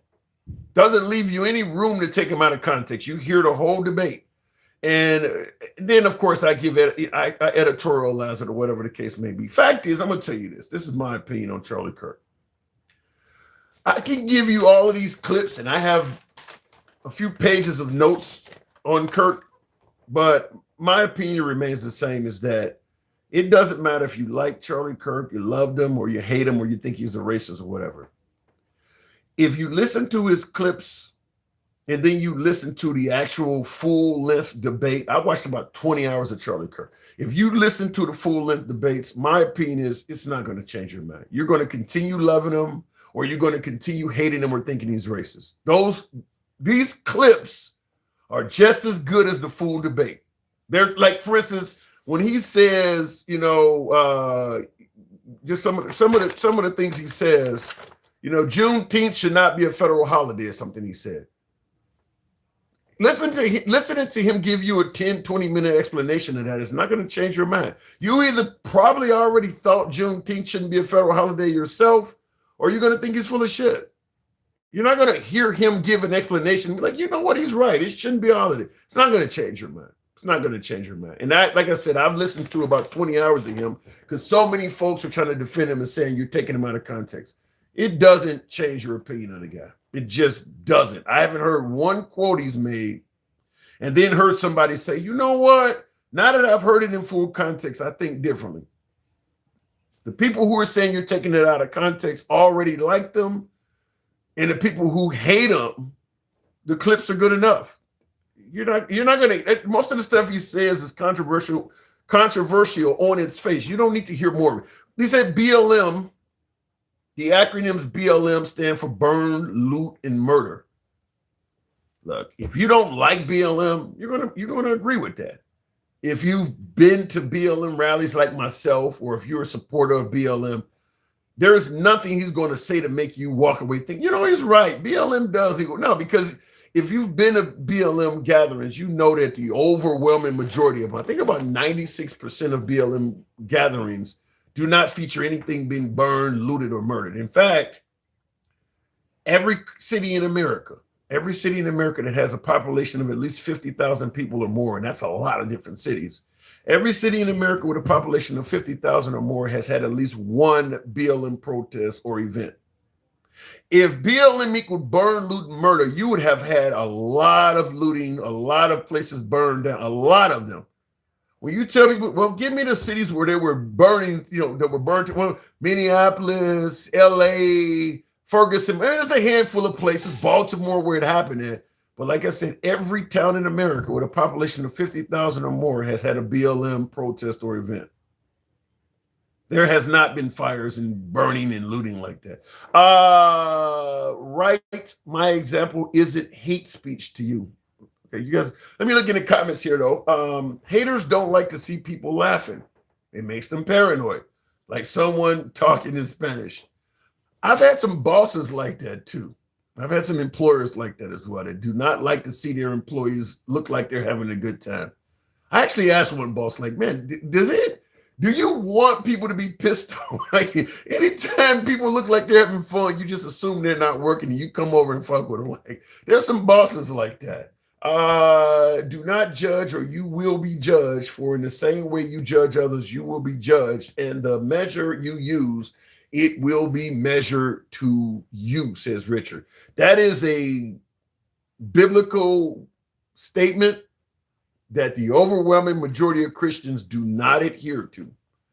Christianity is exceptionally judgmental, exceptionally judgmental. That's one reason why I'm a big opponent of putting religion in schools. Christianity, they don't, people complain about you worshiping the wrong God. And they used to complain if you didn't wear a suit to church. Your clothes, all of that. Christianity is exceptionally judgmental. But that is a tenet of it. Do not judge or you too will be judged. That is what we said, but it is exceptionally judgmental. Tell them you'd rather be a soldier in a church than a preacher in a war. Mm, that's deep. I'd have to really think about what that means. You're really clutching at straws now, says Jim Bully. Let me say this, because I don't, like I said, I don't block, ban, or censor anybody. What do we always say? The program is MAGA friendly. So we're not gonna, we don't ban anybody for their comments, even if they're critical. But I will say, offer a little bit more than just, you're a clown, you're a piece of shit, or you don't know what you're talking about. Actually state something, so I'll have something to work with. Hell, you might be right, but when you just type something that has no meaning to it, no value to it whatsoever, you can't really do shit with that. And I see Jim. Oh, you said I was talking to Calvin. Okay, all right. I thought you were talking to me, but this still applies to a lot of folks. When you're criticizing the program, and feel free to do so. I don't get every damn thing right, neither does anyone else, but feel free to do so. But when you're criticizing the program, add something to your criticism. Like I said, it may be enlightening to the point where it's worth taking note of, but putting a bunch of clown emojis or something in the comment section, or talking about the looks of the host or the way a caller sounds or something like that, it adds nothing. It's just, I have nothing to say. I just want to insult you. Okay. All right. Fair enough. And I usually just skip over those, but your God isn't a religion. Yeah, I don't disagree with that, but all of the stuff you learn about your God kind of is. All of the stuff that your God allegedly tells you how you should live your life is kind of that way. What I don't understand is this. If we're all going somewhere eternally and we're only here for a short time, why would God even give a damn what we do here? I mean, you've already given people free will, so you've already given them the ability to kill each other and torture and maim and rape each other and shit. Okay, just focus on the eternal. Why would you even leave behind instructions of how people should treat each other here? I just don't understand that. That does not make any sense to me whatsoever. I like your Christ. I do not like your Christmas. Your Christmas are so unlike your Christ. This is a quote from philosopher, civil rights leader Gandhi. Really? Well, Christmas is all about, worldly possessions. I mean, there's a lot of greed involved in it. I mean, it does come across as something that you'd wonder, like, to me, like the immigration, the way we treat the immigration. What does Trump say? America first and all of this stuff. We're going to take care of America. None of that sounds Christ-like to me. It's like the wealthiest people in the neighborhood that used to give out turkeys to everybody during Christmas time and have clothing drives and stuff has decided we only go focus on our family now. We're going to be, about the Kaminskis first. We're not going to share anymore. We're going to be about us. That to me is what America looks like. The wealthiest people on the block, we're only going to take care of our people now. That don't sound very Christ-like to me. I don't see Christ in that. Rainbow, do you believe in human rights? You're talking to somebody else in the comments. Real quick, like I said, we are open for questions. You have free will and the right to choose, but the consequences of your choice belongs to you alone. In my opinion, if you're going to be damned to hell for sinning, most Americans are going to hell. I mean, the way we live our lives is kind of like what we view sin as a reward. We all probably have more than we need to sustain life. We eat more than we need to. I mean, the greed is insane. A lot of, we don't take marriage very seriously in this country. Obviously, what we're doing to the immigrants, and there's no way in hell I think Jesus would do that. In fact, I think the way we're treating immigrants is so bad, we would kick Jesus out of the fucking country. I don't see it. And then, of course, I'm going to bring up all of the history of this country, where you'd have to assume most of the Confederates and all of them motherfuckers are in hell. There's no way in hell. I mean, if General Lee and Stonewall and all, if all of them guys are in heaven, how the hell they pull that off? So you would have to assume most of American ancestry, from George Washington on, all of them people got to be in hell. The way they were treating the natives and stuff, all of them folks would be in hell, right? That's the way I was taught.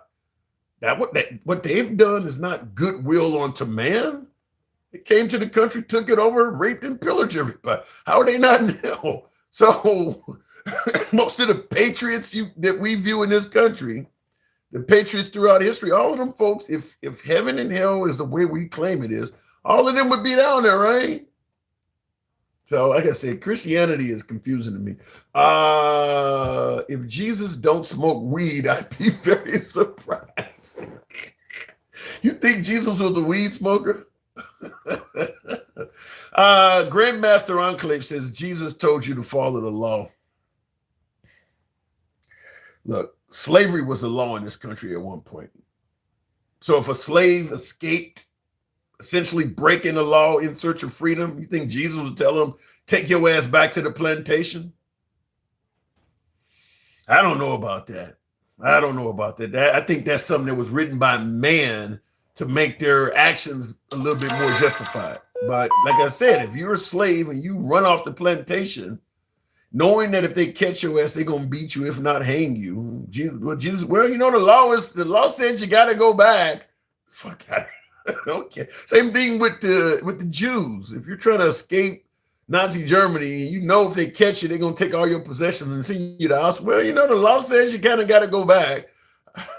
I don't know if I believe that. I don't know. I think when you really, that's one of my problems with religion is when you really start taking some of that stuff apart, it can be eye-opening. I think that depends. Okay, how do you define unjust laws? Any law that doesn't take into account humanity, to me, is unjust. Any law that's put in place that has no concern over your ability to even live, to me, that's kind of unjust. I mean, there's a lot of that stuff. I mean, you know, our medical community where, you know, people are not approving stuff that could end up, you know, there's a story out right now I just read the other day. An African-American gentleman who was a police officer. I don't know how many decades. He was about to retire. He's only a few months from retiring. And he's on dialysis. I don't know if it's an on-the-job injury, but obviously he wasn't hired as a cop years ago on dialysis. So it's obviously some medical ailment that has developed since he's been a cop. And they're terminating him. And he didn't do anything wrong. They're terminating him, which was going to end up killing his medical benefits that he would need in retirement. And he's talking about, you're not just firing me, you're also executing me for this. There's stories like that. There's plenty of stories like that out there. So I don't know. Like I said, to me, any law that doesn't take into account humanity is an unjust law. I don't think the way we deal with capital punishment in America is just. I think everybody knows, no matter what side of the aisle you're on, your wealth makes a difference. Wealthier people are less likely to get sentenced to death than somebody poor because they can hire the better lawyers. Skin color and all of that makes a difference. You're going to have if you're black and you commit a crime like that, it's more likely you'll be put on death row than a white guy doing it. And probably the biggest determining factor is gender. If you're a woman and you murder somebody, you are significantly less likely to be sent to death row than a man doing it. So because it's not dealt out fairly, I'm not in favor. I'm not a fan of it. I'm not in fan of it. I can't even pronounce that right. I'm having a Biden moment. I'm not in favor of it because it's not handed down equally. If you get into an argument or a issue with your spouse as a man and you end up taking her life, you're going to jail for murder. If you do it as a woman, well, was he abusive to you? Did he holler at you? Did he scream? You're treating her different. It's murder. Why is she getting asked all these questions that I'm not getting? I mean, you're treating her different. So I'm not a fan of it because all of those different ways they treat it differently. Okay, so just so we're clear, you don't believe in human rights, do you? Calvin, I don't know if you're talking to me or not, but explain what you're talking about. Human rights, let me know. That's true. Women have killed millions of unborn babies. Well, what do you want to do? You want to send a woman to death row for having an abortion? listen, I don't like the way the right handles that. If the right was more in favor of helping single moms financially, not hardcore against entitlement programs like SNAP and housing assistance and things like that, I think we could have a better conversation.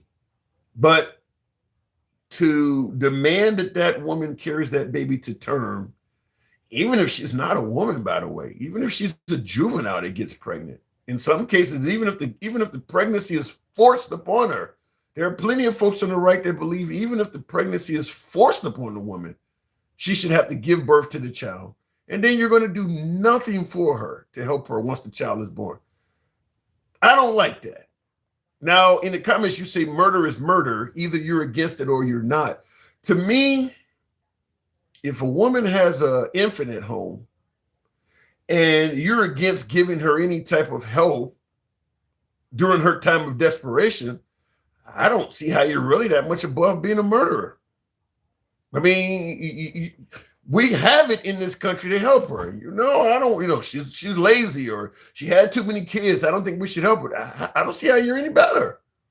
I don't see how somebody with that mindset should be able to be against a woman having the right to choose. I mean, shit. As opposed to her having a child that's at home starving and crying all damn day. Well, she tried to tell you she wasn't ready to be a parent and terminate the kid. So you forced her to have it. So now all this is happening. Well, she should have kept her legs closed. Then you shouldn't be involved in it. I don't think you should be involved in the decision.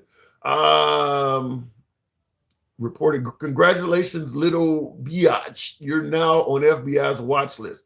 What is being said in here that's worthy of being on FBI's watch list? What the hell are you guys talking about here? Do I have to ban somebody? Jesus. Anyway, Doom Shop, whoever that is, I don't see the comments from him. But what are you saying in here that is worthy of being reported? You guys are crazy. Can we all just get along? Said a guy who once ran from the police and got beat up by a bunch of cops. Can we all just get along? You weren't there, so stay out of it. Yeah. I'm like I said, I'm not a fan of banning a woman's right to choose and then doing nothing for her once she becomes a mother. Hey, bro, do you have any pictures back there or any black people like you? Says Sapien. Well, the only two people behind me are the people that are currently running the country. But there was a time when the country was ran by black people. This guy was up there at one point. He's not running the country anymore. This woman was up there at one point. She's not running the country anymore. So I'm not going to put up black people for the sake of putting up black people. If all of a sudden the next guy that wins the presidency or becomes vice president happens to be black, their picture will go up there. But all of my live streams are on YouTube, so you can readily go back and what, like all of these streams we're doing with all the callers, all of that, they're all on YouTube. You go to the Handsome Liberal on YouTube, click on the live videos, and you'll see all of these. If you go back a year ago, you'll notice Kamala Harris and Joe Biden were up there. That's who was running the country at the time. They're not running the country anymore. So it is what it is. Doom Shop. Whoever Doom Shop is, I see everybody saying he's reported. What did you say, Doom Shop? Like, bro, I have a dark sense of humor. Okay, well, look.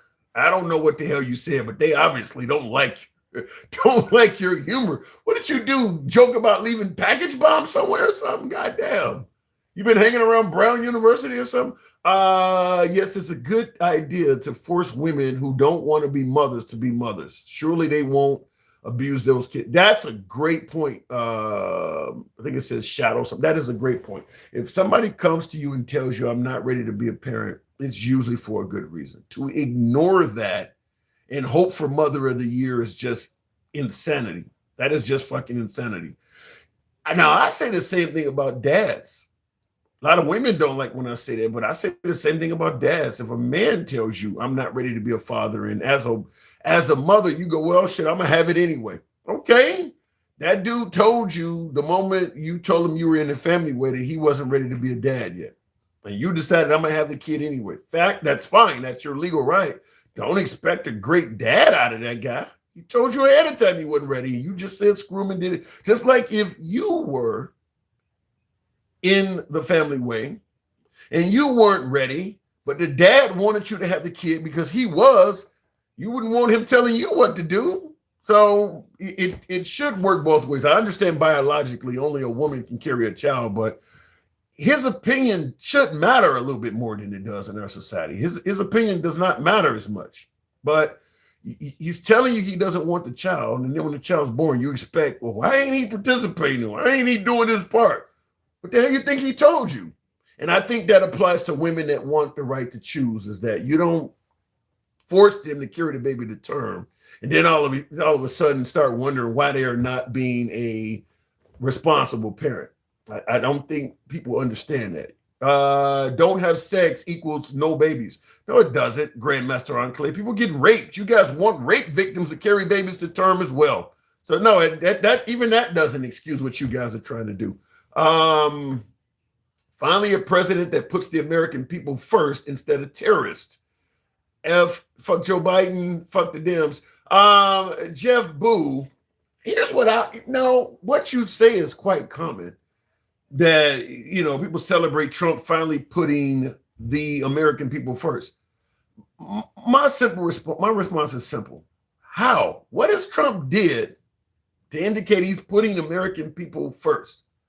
What are the American people super happy about that they are personally receiving since Trump became president?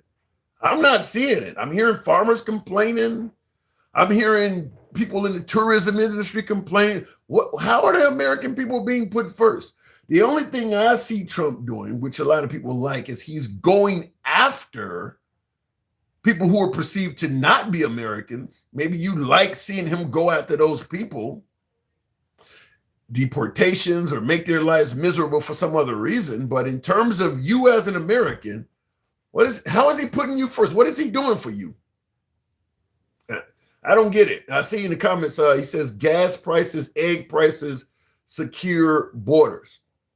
Gas prices, I'll give you that. I love what he's doing. If that is him. People try to say it's not him, but as far as I'm concerned, gas prices are dropping under Trump's watch, so I give Trump credit for it. So gas prices, I agree gas prices are coming down, but the price of groceries and other stuff is going up. So it could be a trade-off. I mean, are you buying that much gas that is making a difference? I mean, listen, I'm someone during my day job, I drive about 400 miles a week. So for me, gas prices, I fill up twice a week. But the average American driving 10, 15, 20 miles to work, that ain't a big savings if gas goes down 30, 40 cents a gallon. I mean, okay, so let's say you got a car with a 20-gallon tank, and that's a big vehicle, 20-gallon tank, and you save 40 cents a gallon. It's $8 you save per fill up, if I'm correct, if my math is correct. You fill up twice a month, 3 times. Okay, you save $20 a month. It's money, but that ain't that great. I mean, you go to the grocery store, you're paying way more than an extra $20 per month. I still don't see the American first. Now, you also brought up secure borders. I'm going to say 6.5 dozen on the secure borders. If you live near a border town, or if you live in a town that was flooded with immigrants like Chicago or New York because of what Ron DeSantis and Texas Governor Abbott did, yeah, getting the border under control may be of some significance. But most Americans are not really, your life isn't changing because of secure borders in most areas. Most cities are not flooded with immigrants. So even though under Biden, the perception was that the border was wide open, if you live in Green Bay, Wisconsin, for instance, what Biden was doing at the border was not affecting your city. You weren't flooded with immigrants in that. And that's a lot of American cities. That's a lot of American cities that can say, when Biden took office, we didn't notice the immigrant population in our country blowing up like that. We heard that 25 million people came in the country under Biden. That's what Trump was saying, but didn't change anything around here. I mean, and I think that's most American cities are like that. So even when you say securing the border, I don't think that's putting Americans first. Because if something happens to you, chances are it is not going to happen by way of an illegal immigrant. Most of the people that are harming each other in this country are American citizens. By far, most of them are American citizens. So look, he's going after people that you think are not doing things right, and that makes you happy. You don't want, biological males playing against women in sports or going in bathrooms with kids, even though it wasn't going to happen to your kid and you're not playing against one in sports, but it makes you feel happy to see him doing it. The border being overran is not affecting your community at all, but you don't want all these unknown people in the country, so you're happy seeing them doing it. That's what's really happening. You're not actually benefiting from any of this shit. You just like seeing him. He's making liberals cry. Fine. I didn't like the liberals. I like him attacking the liberals and making them pay for stealing the election or trying to impeach him. That don't change your life one fucking bit. That doesn't put food on your table or more money in your account.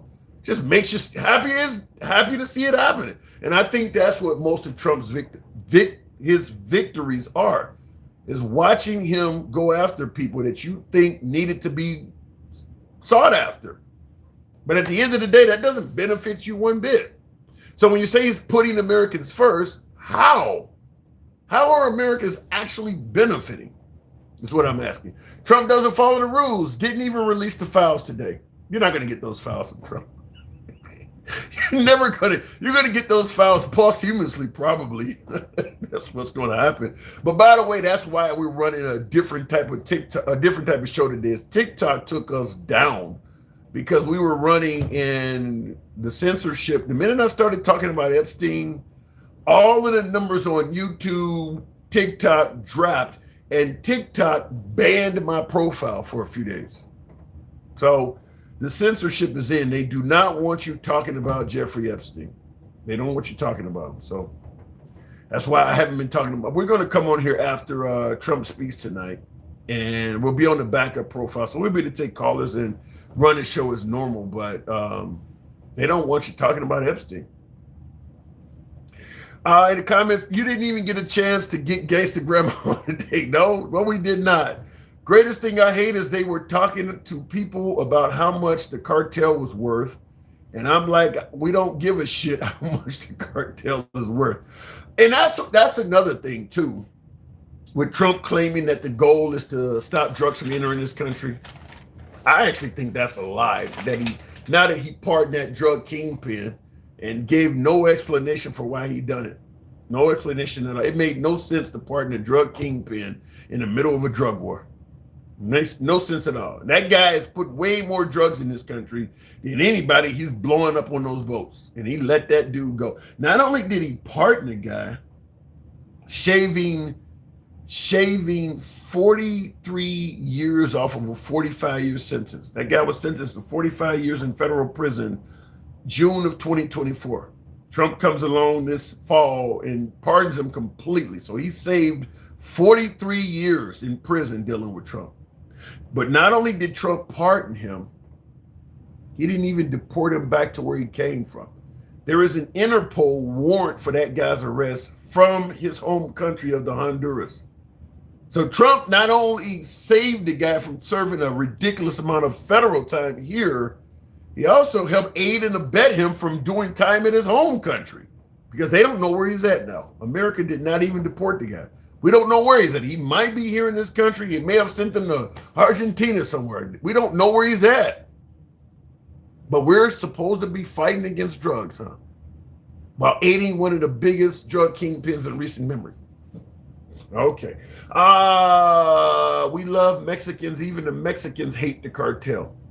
I don't know about that cancel culture because the cartel is a huge employer in Mexico. Huge employer. I mean, they probably hate the danger of the cartels because they will take out you and your family they don't value life much. It doesn't take a lot to lose your life. But if the cartel disappeared, they would notice that loss of income in that country. I mean, think about how much Americans use narcotics. All that money is going to people like that. They're getting billions of dollars from the smokers and drinkers and sniffers and snorters in America. If all of a sudden the cartel goes away, the cartel employs a lot of people. So I mean, there's good and bad to it. There is good and bad to it. So if all of a sudden the cartel goes away, you're going to have a lot more poverty in Mexico. It's ill-gotten gains. I'm not gonna defend how they're making their money, but that money is helping that country out to some degree. It's ill-gotten gains. And by the way, despite talking about how bad the cartel may be, keep in mind they ain't forcing nobody in this country to do drugs. Nobody. All of the awful shit they're selling is being consumed consensually in America. We actually have a demand for that stuff. So look at it like that. Trump closed the border. Can Kamala say the same? No. No red run debates. And I think that's probably the biggest accomplishment of the Trump administration is their border, because most of the other stuff he promised is turning into a failure. Ending the wars in the Ukraine and the Gaza war, Gaza-Israeli war, that's a failure. The economy is not looking good. He says he's going to bring down the price of groceries on day one. That is not, I mean, his work at the border is probably his biggest success. And like I said before, that's a success that really doesn't affect most Americans. Unless you live in a border town or a few of the towns that do have a lot of immigrants, most Americans are not affected by that. So like Minnesota, for instance, where all of those Somalis are at, that he really hammered the other day about the fraud that's been perpetrated on the state of Minnesota. He wanted to retaliate by sending ICE into Minneapolis. Most of those Somalis are legal Americans. You don't hear them bragging about how many Somalis they've deported. There's nobody there to deport. They're all here legally. You can arrest the ones that committed fraud, but that's a tiny, tiny portion of people. He made it sound like the whole community. They're all garbage. They all need to go. They're all Americans. So for that city, securing the border is not benefiting them whatsoever, because them. So yeah, there's a lot of Americans that, like I said, Trump's biggest accomplishment is securing the border, but for most Americans that doesn't change their life at all. Doesn't do anything other than make them feel happy that illegal immigrants are getting kicked out. Yeah, but you still got to go to work tomorrow. You're still struggling to pay your damn bills. Okay, you can sit here until you feel sleepy watching immigrants get arrested by ICE, but make sure you get in bed and get up early. You still got to go to work tomorrow. That doesn't change your life one bit. Somebody says, what part of legal and illegal immigration confuses you? The part when you lie and say it's only about illegal immigration is what's confusing me. Trump is talking about getting rid of birthright citizenship. That's legal. Trump is talking about getting rid of, well, he already got rid of TPS status, temporary protected status. That was legal. He's talking about raising the price of H-1B visas. So he's making it harder to come here on a visa. That's legal. What else has he done? I mean, he's actually made coming here legally significantly harder. So it ain't just about illegal versus legal. It's about immigrants, period. We don't want you here, legal or illegal. What do you think he means when he says, why can't we have people coming from Norway and Sweden as opposed to third world countries? Didn't he just ban all third world countries? Okay, so all the legal means of coming here has been exhausted. So he's doing a whole lot more than just getting rid of illegal immigrants. He's making it harder to come here legally by, I think most brown and black countries are finding it harder to come here legally. He wanted a Muslim ban in his first term. That's legal. The Afghan immigrants that are in this country, they're here legally. He wants them to go. It has nothing to do with illegal versus legal. He wants these people gone, and it's more politically correct to say you're following the law and you want to get rid of the illegal ones. But in reality, and I'm pretty confident when I say this, he and most MAGA want a lot more than just illegal immigrants out of this country. When he talked about getting rid of the Afghans for the actions of one dude, MAGA cheered that on. All of them people are here legally. All of them are here legally. MAGA was totally okay. Get rid of all of them motherfuckers. All of them are legal migrants. MAGA would have no problem. So yeah, the idea that he's only talking about illegal immigrants that's a lie at this point. I mean, that's a flat out lie. Yep, we want a crime-free country, period. Jeff, you got to be fucking out of your mind to say that. You really think that in America, all of the crime is being committed by immigrants? You really believe that if we got rid of immigrants, America would be a crime-free country? How many schools have been shot up by immigrants? How many immigrants are responsible for most of the mass casualty events in this country? I mean, I don't look, I'm gonna tell you something. If we got rid of the illegal immigrants in this country, I don't believe crime in most cities would change at all. Our prisons and penal system is not loaded with illegal immigrants. It's loaded with black people and poor white people. If you got rid of all the illegal immigrants in this country, I think most American cities would not see much of a change in crime rate at all. Got nothing to do with that. Like I said, it makes you feel good to hear him doing it, though. Fun fact, you can judge a man's character by the children he has raised. Trump's kids versus Biden's kids versus Rob Rayner kids. Mike, drop Mike. Huh? Really? Okay, so you're going to bring Rob Rayner's kid. Obviously, Rob Rayner and Joe Biden has children that have substance abuse problems. So what you're suggesting is because Trump's children don't have it, you should judge Trump. You do realize Trump sent his kids to fucking boarding school. He ain't taking his kids fishing and doing all kinds of shit like that. He ain't hanging out on Sunday with his kids at church and shit. He sent the motherfucker to boarding school. I mean, even now he's running the country and Melania's some up in other areas. When Trump became president, he wasn't hanging around Barron like that, and that guy was still a juvenile. He sent this kid to fucking boarding school. You can tell the difference by how he raised it. Trump raised his kid with money. He wasn't around that kid teaching that kid how to play ball and shit, playing catch with him and stuff. You crazy as. And by the way, it doesn't matter how much of a active mother or father you are. Substance abuse can hit and hurt any family. You can be 100% in your kid's life, and somebody at school may convince your child to try huffing or to try vaping or something in response to something else. The drug trade affects everybody. You can't outraise your kid from doing that. There's too many other influences that can affect your child. Depression. Your child could just be sitting around at home on the internet all the time and get depressed and do shit. I mean, you can't, there is no specific way to raise a child which guarantees they won't get hooked on substances. And also keep in mind, both Rayner and Biden's children got hooked on substances as adults.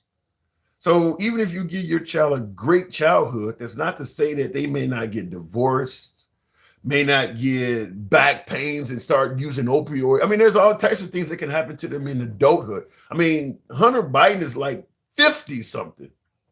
When did he get hooked on substances? I don't recall hearing about Hunter Biden being a drug addict 25 years ago. You gonna blame Biden because his 50-year-old kid is hooked on? If he'd been hooked on substances that long, he'd be dead already, right? That dude wasn't hooked on substances when he was hanging around Biden. So I don't know where that's going with that. You can raise them to adulthood, but you can't make their decision once they're. My guess is Hunter Biden got hooked on drugs after he was outside of his father's care. Like I said, he's like 50-something years of age. He ain't been a drug addict for the last 30, 40 years. Fuck you think he is, Whitney Houston? And even she didn't make it. Donald Trump taught his kids how to fish, not feed a fish. Yep, let that sink in for a minute. Exactly. That's a good point, by the way, too. Yeah, Trump's kids are they're silver spoon babies. They know from day one you're never really going to have to work a day in your life, and if you do work, the job is going to be given to you. I mean, you think Don Jr. or Eric earned the positions in the companies and businesses that they're in. No, that shit was gay to them. You want to talk about DEI didn't earn it? You think both of Trump's kids are worth the hundreds of millions of dollars that they're worth? You think they earned that position? No, that shit was given to them. If you want to talk about people who are in positions where they didn't earn it, those kids are exactly that. In fact, Barron, his youngest child, that kid's already worth several $million. What the fuck has he done to earn all that money? That kid is worth several $million already. DEI, that's the same shit. You don't have to be rich to teach good values. True. Wealthy people work harder and have to be more creative than the working class. You really believe that, Tom? Wealthy people work harder and have to be creative than the working. Bullshit. The country is set up that once you get wealth, you get a snowball effect. And when you do not have wealth, it's really hard to get it. The people who work the hardest are not wealthy. It's the poor people. You don't see nobody rich going into a fucking coal mine, do you? Or walking around a construction site knee deep in mud. Ain't nobody rich. The poor people are doing all. What do you mean? Wealthy people work harder. Bullshit. Bullshit. That is absolutely not true. They come over here and spit in Americans' face. Jackie, you believe that? You believe that most immigrants come to this country and spit in Americans' face? Look, I think this shows the anti-immigrant sentiment coming from the right. Is that what you do is you find, when you don't like a group of people, you find one of them that does something wrong, you highlight that one person's actions and you use it to paint the whole group. And that's where you get that from. You don't hear anything on the right that is good about immigrants. If you're watching Fox News and they're talking about immigrants, it's something bad. You can't find one that ever pulled a cat out of a tree or went into a burning house and saved somebody, or called 911 when they saw an American citizen unconscious at a car accident. They all bad, huh? Anytime you hear the right talking about immigrants, just like same thing with the LGBTQ community. If you hear a news story on the right about the LGBT community, that is a negative story about that community. You're looking for wrong, you're going to find it. Like, none of them do anything good. Ain't none of them out there decided to adopt an infant they found in the park or something. You can't come up with two gay guys that found somebody's baby that was left behind and they've been raising it and it's turned out to be a productive citizen. Nothing good at all. It's just all negative shit. Anytime you hear the right talking about LGBTQ or immigrants, it's a negative story. In the comments, Jeff says TDS is a life sentence. Well, the good thing is Trump ain't gonna be around much longer, so at least you can, maybe the cure is coming soon. I mean, you said Trump derangement syndrome is a life sentence. Well, Trump is not going to be around much longer. I don't think in 20 years, people with TDS in your opinion is going to be talking about Trump every day. I think once he's gone, it'll go away. How about that? As Trump said about COVID, it'll clear up on its own. It'll go away with Trump. Hopefully Vance will replace Trump. We'll see. We'll see. CTCV says, I knew this brother was gay. Don't know where that's coming from, but okay. These people are delusional. Over 80% of Somalis are on public assistance. That's been fact-checked as false. 80% of Somalis are not on public assistance. I'm talking, and by the way, most of the Somalis are either naturalized or born in America. If you're a Somali and you're born in America, a Somali man, you can't just get on welfare. I mean, a Somali and here's the problem I think that the right has. You guys don't view all Americans as equal, because you view those Somalis as immigrants, even though they are born in America. Now, some of them migrated here a generation or two ago, but once they give birth to somebody that's born in this country, that person is an American. You guys are clumping them all up together as immigrants. A lot of them are Americans, so you're still calling them Somalis. No, that's an American now at this point. Same way you kind of call Kamala Harris Jamaican and Indian. Or you guys do not view, and this is my opinion, but I'm starting to see it more and more. I don't think you guys view brown Americans as Americans. You want to keep them tied to their ancestry, no matter how long they've been here. I mean, these people are born in the fucking country. You're still calling them other stuff. Like when what is her name? I think that what's the name was born here too was Nikki Haley. Yeah, she was born here because she ran for president. You guys are calling her other stuff. I mean, you don't want these people to be American. You have an issue with letting brown people receive the designation of just being an American. You keep trying to tie them to ancestry. They're not born in those places. Kamala Harris was not born in Jamaica or born in India. She was born in America, but you're calling her other stuff. I'll say it again. Support your local liberal. Handsome conservative is hard work doing that, but I appreciate it. Thank you, man. I appreciate your support, man. I'll go ahead and check that comment. Appreciate that. It's not letting me do it, is it? Yeah, there we go. Looking at the comments, fun fact, Kamala is a Sanskrit. It says Kamala Harris is a Sanskrit word meaning lotus. It used as a feminine name in Indian culture, predominantly Hindu. She lied, dog. You know this from her fucking name? I don't understand where you're going with that, Jeff. Okay. She's an American that has Indian heritage, or heritage from India, rather. And she has a name that, I mean, so every Jose is not an American because they got a, what is your point? I don't get that. Tim, they don't even want to be called American. I don't know about that, Boost Coyote. Thank you for your support. I don't think Kamala Harris has ever, well, Kamala Harris is on record identifying with her Indian and Jamaican heritage, but how many Irish go out and put Irish tattoos on them? Or you see them on, what is their day? St. Patrick's Day. Kiss me, I'm Irish and shit like that. You don't look at them and say they're not American, they're Irish, do you? I don't know why all of a sudden Kamala Harris says I'm Jamaican and she loses her American heritage, but all these other groups still do their shit and they don't lose it.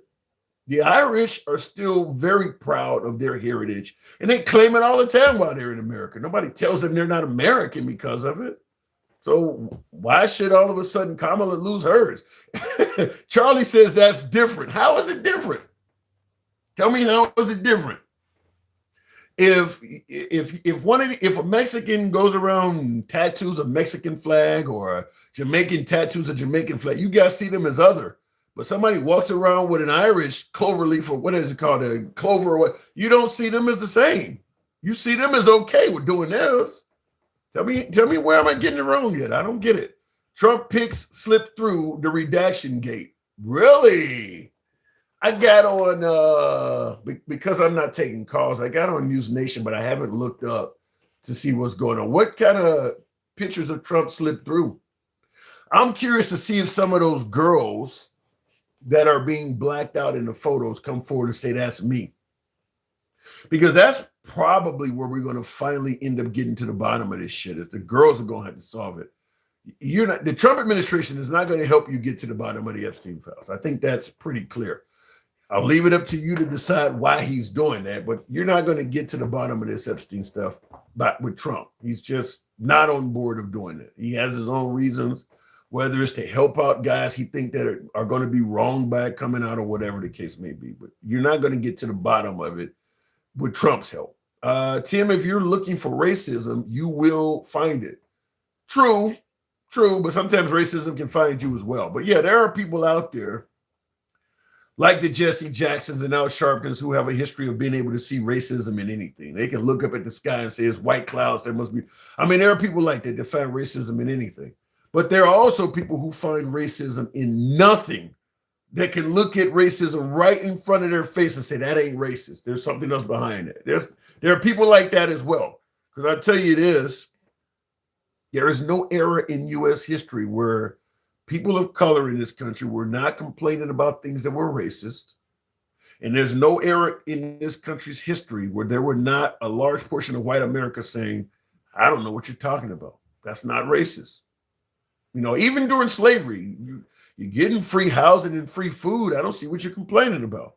I mean, there's always been a pushback against admitting racism in this country. It's always been a pushback. You name the scenario, and there's people out there saying that ain't racist. So, I mean, it is what it is. Like a woman that got offended of the great divine blue ball ice cream. I don't know where to go with that. Like I said, some people can find racism in anything. But also there are some people who can find racism in nothing. Like, I'll give you an example. Joe Biden says, vote for me or you ain't black. The right can see clear racism in that. But it don't matter what statement comes out of Trump's mouth or Elon, or no racism at all. No matter what they say. Nothing Charlie Kirk said, none of that stuff is racist. No matter what they say, it's fine. It's you taking it out of context. But they could clearly see Joe Biden saying, vote for me or you ain't black is racist. That's what I'm talking about. Because to me, Charlie Kirk obviously did not like black people. I don't think I've heard him say anything positive about blacks at all. Charlie Kirk was not known to hang around black people. I think there's video of him hanging around Candace Owens and Kanye West, which doesn't account for any points at all nowadays. But other than them two, dude didn't hang around anybody. I think Officer Tatum, another person that he hung around. But for the most part, Charlie Kirk didn't hang around anybody black. So why the hell do you have so much to say about the black community? You ain't even around these people. Why are you saying all this negative shit? That dude did not have a good opinion, did not have a high opinion of black people whatsoever. The proof is in the pudding, says Jackie. Haven't had pudding in a while. Next time I have some, I'll be sure to try and taste the proof. Irish people get American flags, shamrocks tattooed on them. Good enough for me. Yeah, that's what I'm saying is that these brown people from various countries, when they get their flags and they identify with their heritage, it's a no-no. But if the Germans want to, celebrate Oktoberfest or something like that, totally fine. You see the Mexicans out there, Cinco de Mayo, people get pissed off. Go do that in your own damn country. French can celebrate Bastille Days or Oktoberfest for the Germans. Totally okay. We don't have any problem with that. That's what I'm talking about, is that we don't favor letting brown and black people acknowledge their heritage in America. But we are okay when it's done by European groups. We're okay with it. Watching the libtards cry is very entertaining. Dana, I know a lot of people who are entertained by that. Understand, tears will shed on the other side eventually, though. It's that, what they say, what goes around comes around. Everything is circular. That will go the other way. So the more you laugh at somebody while they're crying, understand whenever times get hard for you, they're going to find it funny. Brown and black people are nothing alike. Yeah, but they obviously have something in common, right, Jackie? Well, it depends. Listen, it depends on what brown and black people you're talking about. I mean, I don't think the English and the Russians have much in common. They're white. Look, there are plenty of people who live in Turkmenistan may not have much in common with people that live in Samoa, yet they're both brown. So I get what you're saying, but I'm talking about from a standpoint of in this country, of how we view brown and black people in this country. Black Africans do great in America. True. I had somebody ask that. Why is it that the black Africans in America do better than the African Americans? The answer is simple. The Africans that come here are the cream of the crop. In America, you have African Americans that are everything from criminals and thugs and high school dropouts to ones that go all the way up the chain and become physicians and things like that. You got the entire gamut of African Americans in this country. The Africans that migrate here, the ones at the bottom ain't gonna come. They're not allowed to come in. You're not going to be allowed to come into America if you're coming from, if you're coming from Nigeria and you got a lengthy criminal history, you're not going to be allowed to come here. If you're poor, you can't afford to pay the fee, you're probably not going to be allowed to come here. So the Africans are going to be doing better in America than the African Americans because only the best of them are coming. Just like if you were to look at the African Americans in this country, that have migrated overseas in places like that. Only the upper level of them are doing that. I've lived in Australia. It cost me thousands of dollars to do that. I had to have fingerprints from city of Chicago, Cook County, Illinois, state of Illinois. I had to send my fingerprints to the FBI. And then I also had to have Interpol look into my history and make sure I didn't have international warrants. The people at the bottom ain't gonna be able to do all that stuff. It cost me thousands of dollars to do that shit. So even the African Americans in this country that move out of the country and go places are gonna be the ones that are higher. I mean, at the time I had sold a couple of apartment buildings. I had plenty of money on me. I mean, so that's why it's a difference. It's because you're comparing the cream of the crop, which are African migrants, to all of the black population. Makes a difference. I actually agree with the liberal on that analysis. Thank you, Charlie. We're getting somewhere. We can agree every now and then. You know, like what did they say in Rocky IV? If I can change, you can change, we all can change. So if you agree on a few things, I can work with that. Thank you. So if they are wealthy when they get here, why are they on government assistance? Most of them are not, Jackie. That's, like I said, when you listen to the right, if they're talking about black and brown people, it's generally negative. You're not going to hear the right cover some African that came to the country and has invented some new form of brain surgery or something. They're going to talk about the one that came here and is out of work. You're not going to hear that stuff. That's why you think most of them are on welfare, because that's the ones that are being covered. Even many of our prestigious universities around the country have Africans enrolled in those pursuing high-level degrees. They don't cover that. They're only looking for the negative stories. That's why you're hearing it that way. Tell me how your country is better. Tell me how your country can turn any country into the what? Co-op Cooper says, tell me how your country is better. Tell me how your country can turn any country into the inside of the sun. The hell is that, Oliver? We're okay. Titan says we've always at least tried to vet immigrants. The problem is a third world country typically doesn't even have the birth records, never mind criminal records. And that is true. That's the problem. If somebody is coming to America and they're telling you they're trying to escape persecution in their country, trying to escape the cartel or whatever, you're not going to be able to vet that person. If somebody defected from North Korea, you think the North Koreans are going to give you their criminal history? So people at the bottom that are trying to get in America, you're not going to be able to vet them. The people you were able to vet are like what I did. You know, a gainfully employed working American who had access. I had to pay at every step. I had to pay the city of Chicago to do the fingerprints and give me my records. I had to pay Cook County. I had to pay the state of it. That's the people you can vet. Most of them people ain't trying to leave their countries, though. It's the poor people that are trying to migrate for better lives.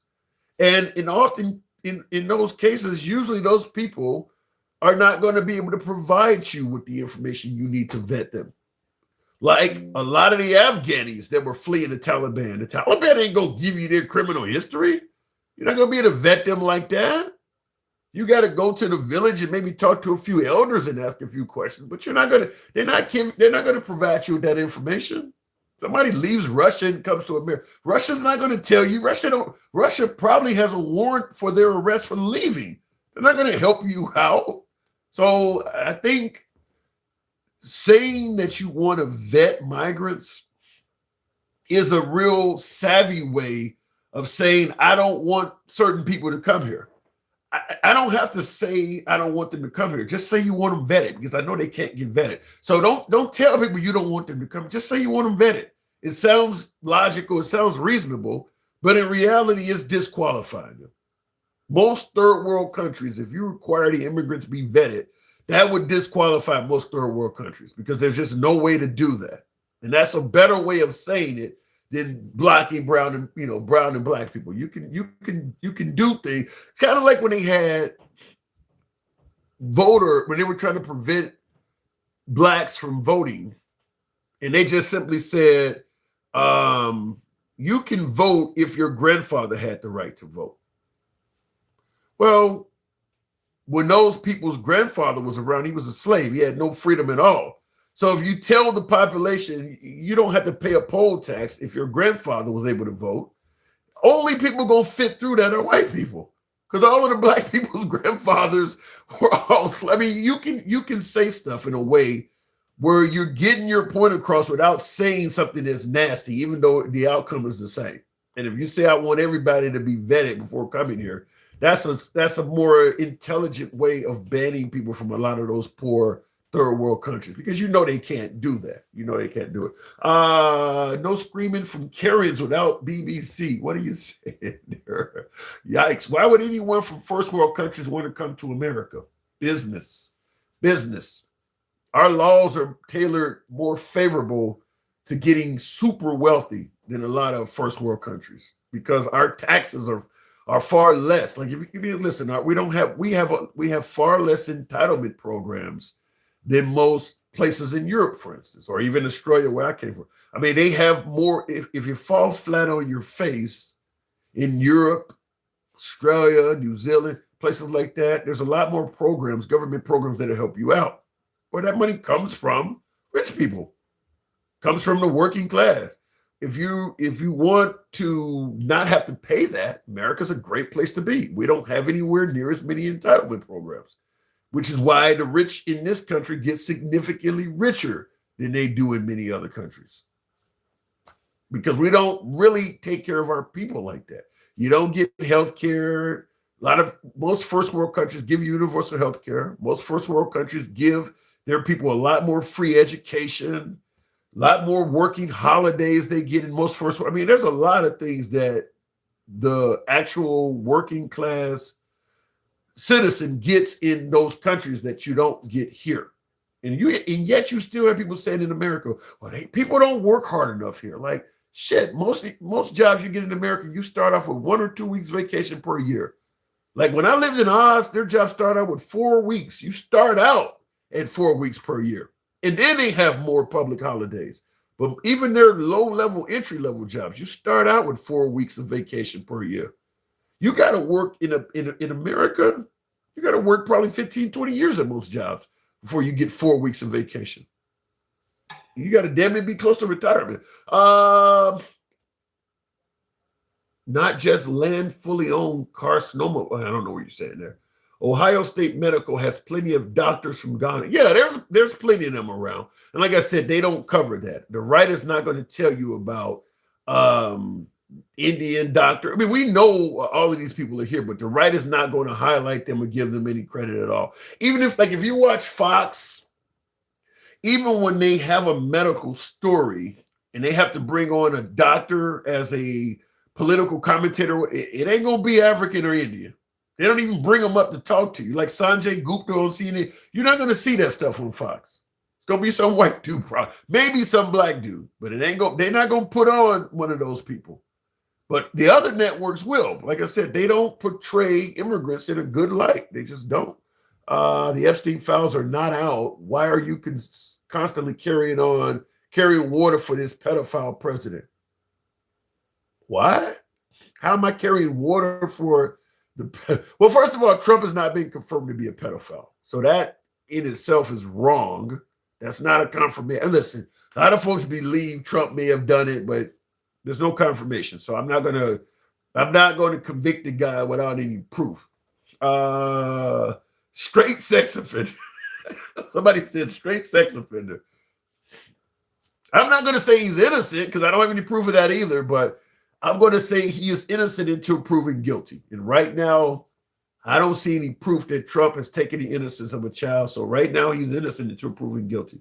Red meat for the base. Move on. Fox News is still a juggernaut in the news world, and Laura Ingraham rarely misses.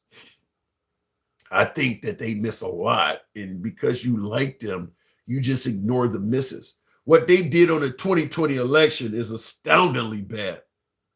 They were missing right and left, echoing all of the same shit Trump was saying about the 2020 election.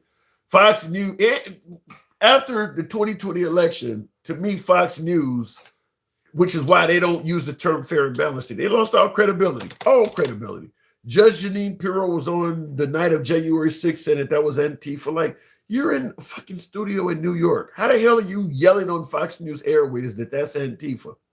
You're not even there, just making up excuses to defend Trump. Fox News lost all credibility after 2020.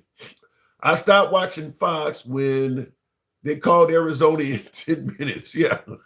So look, Fox News is probably the closest you can get to state TV. If Trump says something if Trump says something that they know is false, they're either going to continue echoing and defending it, or they won't admit what he is saying is not true.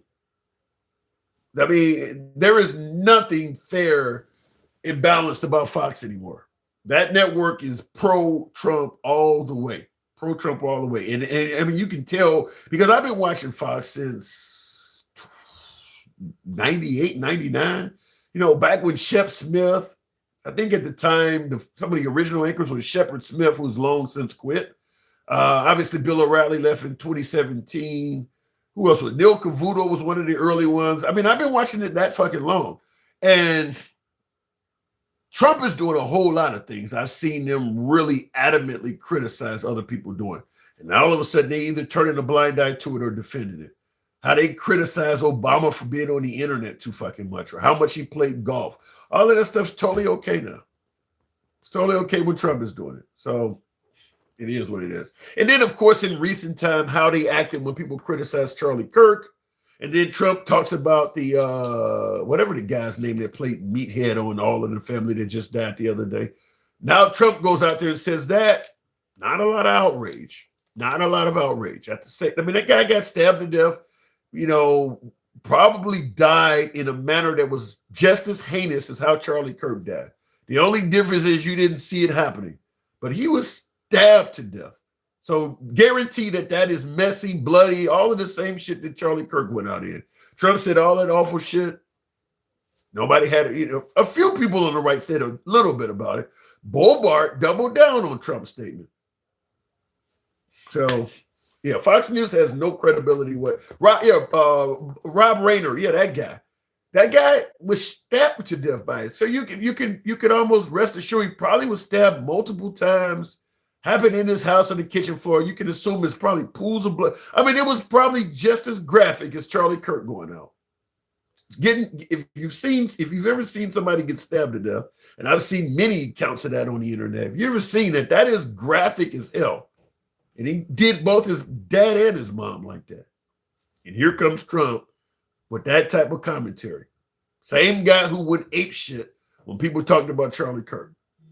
Fox News, hard on the Charlie Kirk criticism, ignored what Trump did. No credibility whatsoever. Fox News is kicking ass in the that don't mean nothing. No, it's kicking ass in the ratings. Fox News is always gonna kick ass in the ratings because they don't have as much competition. They should kick. I mean, it's like people compare the ratings of Stephen Colbert or Jimmy Fallon or Jimmy Kimmel and say that they're not very funny because they don't get the ratings of Johnny Carson. Well, Johnny Carson didn't compete against any fucking body. There's tons of shit on TV when Kimmel and Fallon are on the air. When Johnny Carson was on the air, you had 3 other fucking channels to watch. I mean, it's a big difference. Fox News doesn't have the competition of MS Now or CNN or all these other channels. There's less competition. You know, how many other networks lean as far to the right and defend Trump as much as Fox does? On cable news, how many other networks do that? It's very few. So they should be killing in the ratings. Not to mention they got some hot chicks on there that they deliberately put on there for that reason too. Kicking ass in the ratings is a slap in the face to this country. It only means there's a ton of stupid ass people. Yeah. I'll tell you that is what affected me. You know, when I'm in Chicago at night, you know, I go back to my neighborhood and shit where I grew up on the south side of Chicago. I find myself like uncomfortable and shit like that. And it's like I have to remind myself, like, this is where you grew up. It's because I watch a lot of Fox. Fox News portrays African Americans in a very bad light. If you, just like I said about immigrants and the LGBTQ, if you hear Fox News talking about African Americans, it's usually something negative.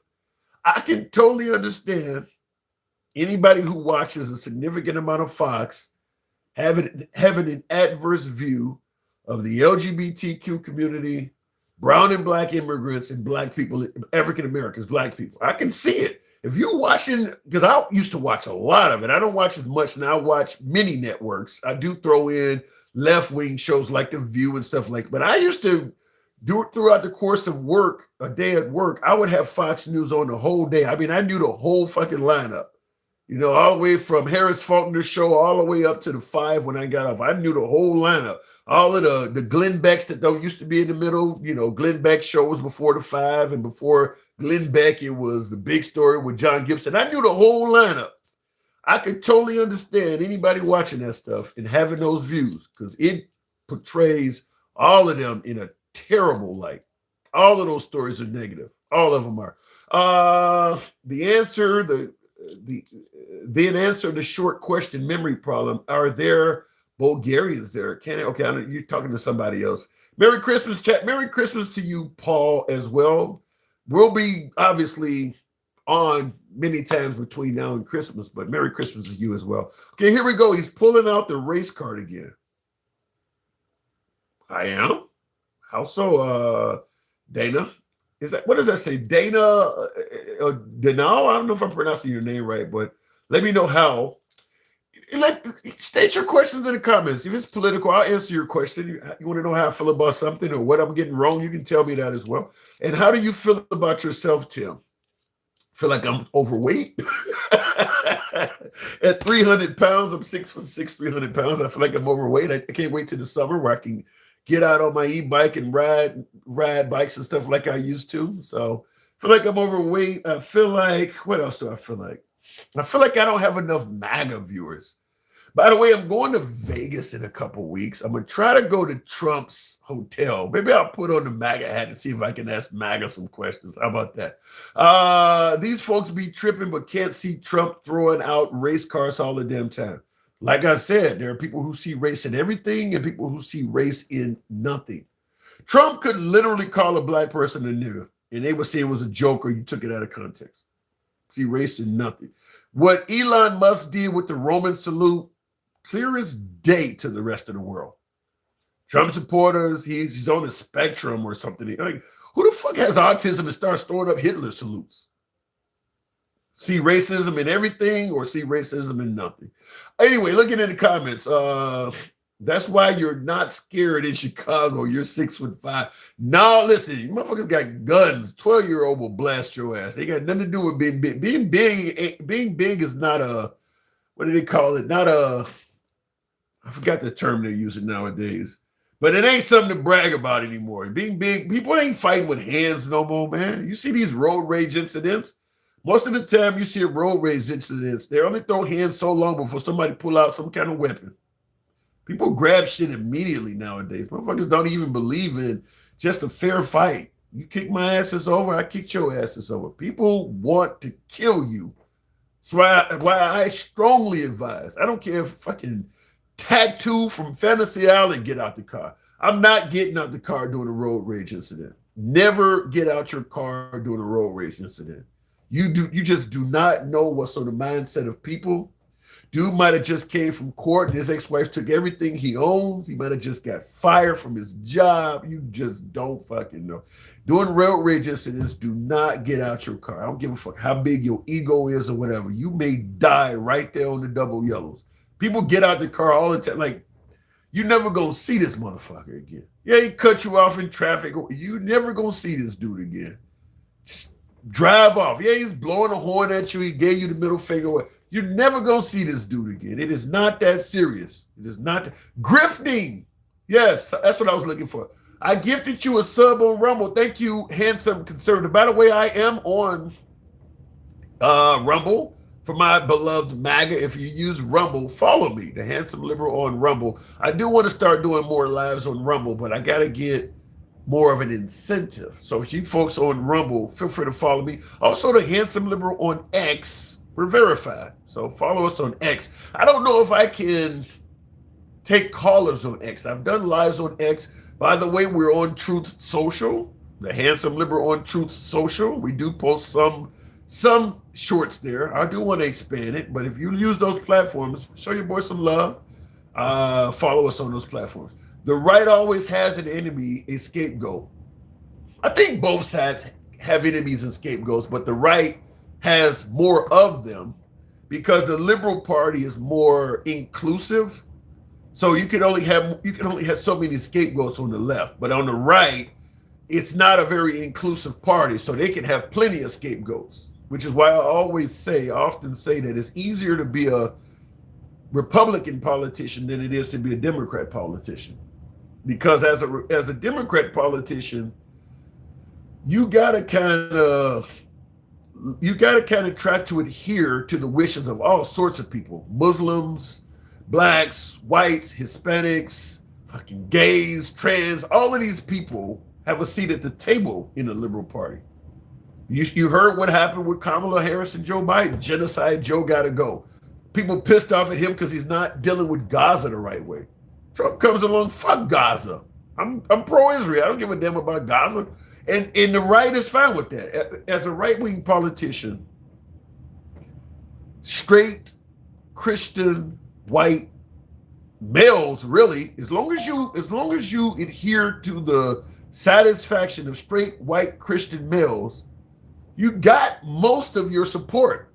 Because even people that are in the party that are not white, that are not males, they pretty much want the same stuff. I mean, so you don't have to adhere. You don't have to worry about what the Muslims think or what the Hispanics think or anything. It's a lot easier to be a Republican politician.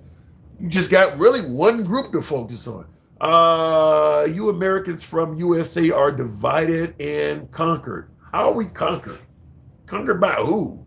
Not even close to being conquered.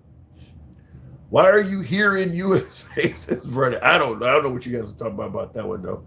Trump only supports American transmissions. Don't know what that means. Crap, I'm not even on Truth Social. Yeah, we're on Truth Social. You can't do lives on Truth Social yet. I think they're trying to do that. I would love to be able to do lives on Truth Social. Nothing but MAGA there. So it would be a great place to be. Like I said, there's plenty of, I think the percentage of, there's not a lot of people on Rumble, but they have a very high percentage of MAGA. So I'm on Rumble. Obviously, X has a lot of folks on it from all sides. We have done lives on X. Instagram, if you use that. A lot of titties on Instagram. If you like titties, go on over to Instagram. My God, the amount of chicks on Instagram that's showing you titties is insane. I can't even find people interested in politics. It's all titties. I leave that platform and I suddenly want a glass of milk. But Instagram, we're on Instagram, the Handsome Liberal as well. The left has more enemies than scapegoats. The right, wait. The left has more enemies than scapegoats than the right does. You think I don't know. I don't totally disagree. There's a lot of enemies of the left because they're trying to play to all of those different groups, and that's going to create enemies. So I don't know if the left has more enemies than the right. I think both sides have plenty, but I'm not going to say you're wrong. Because I just want you to be happy and care for your loved ones. But I understand what it is going to take for you to get there. Okay. I am MAGA, but not a troll. Jackie, good to have you on. And by the way, I appreciate that. I don't mind dissenting opinion. You can criticize me all day, but yeah, trolling adds nothing to the program. You want to get on here and, you're ugly or you're a clown, you're stupid. If I'm stupid, tell me why at least. That helps out the program. Being a troll is fine. That's why you're not getting banned off social media anymore, because we just trolled it into freedom. No, if I get over here because I stopped talking about Epstein is why I'm not getting banned. We were talking about Epstein in the beginning. It was bad. It was real bad. We're not talking about Epstein now. I'm an independent. I got more enemies than everybody, but I don't give a fuck. Your name is MAGA Slayer, and you're independent? That don't sound like an independent name. But you obviously don't like MAGA. Okay, or you could be independent. I'll leave it at that. Stop ignoring me. You know I'm right, says 170. Right about what? So how can you have bipartisan legislation?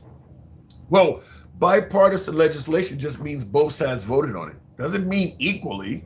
You could have 90% Democrats and 10% Republicans vote on a bill, and that's bipartisan. I mean, like the attempt to extend the Obamacare subsidies was bipartisan. Speaker of the House, Mike Jones, just didn't call it up for a vote, but there were some Republicans that joined the Democrats. That was a bipartisan effort. So you can have bipartisan. MAGA is a slogan. Why doesn't everybody want America to be a great country? Because everybody's definition of great is different. If I tell you to describe what a great America is like, I can guarantee you that somebody else does not think some of the things you said are great. Christianity in schools, for instance. Everybody don't think that's great. Shit, I mean, I come up with a million different things. The tariffs, you know, make everybody pay their fair share. There are people who don't think that's great. Just like taxing the rich, something the Democrats like. The right doesn't like that. Minimum wage increase. The right doesn't like that. So your definition of what America is as a great country is not going to fit somebody else's definition. That's why it doesn't resonate with a lot of people. Americans only suck Trump, I think you're saying. What country you're from there, Lee Hall? Because ain't nobody sucking Trump over here. We do need to extend Obamacare. I think that's going to happen.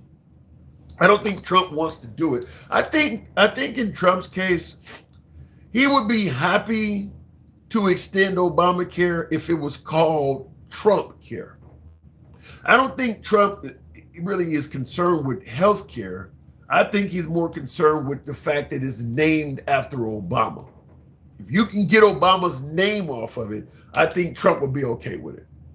I think his goal is more focused on getting rid of Obama's legacy than really dealing with health care. So if you call it Trump care, he would suddenly be fine with it because now it goes down in history as something he did. And that's what I think it is. I don't think it has anything to do with, because he's saying that the healthcare is terrible for this country and things like that and all that stuff.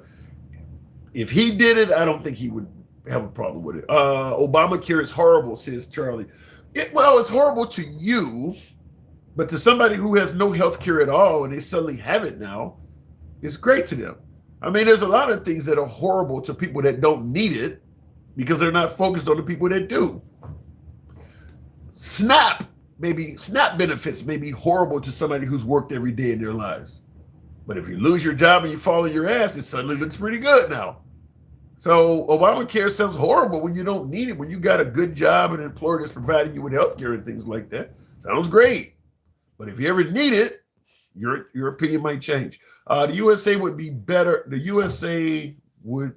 healthcare if they did not keep sending money to Israel and Ukraine. I think the USA could afford better healthcare if we didn't keep spending so much money on the military-industrial complex. I think our military is way overinflated. We're way past the point of self-defense, way past that. There are countries that have significantly less military might and nobody's fucking with them. We're way past that. The problem with America is that we need a big military because we fuck with other people. And we need to have military when we're doing that. I mean, we got ships sailing every sea. No other country on earth has that. That ain't necessary. That's being done to police the world, you know. But they say it paying the cost to be the boss is kind of how it is. We don't need to be in the Persian Gulf and all these other places. China's not there and they're a superpower. Russia's not in the Persian Gulf all the time. They're a superpower. We don't need to be in those. That shit costs a fortune. That stuff costs a fortune to do that. To have thousands of sailors being paid, feeding and housing them and all of that shit, the cost of running the boats and aircrafts and subs, all of that stuff, that is not necessary.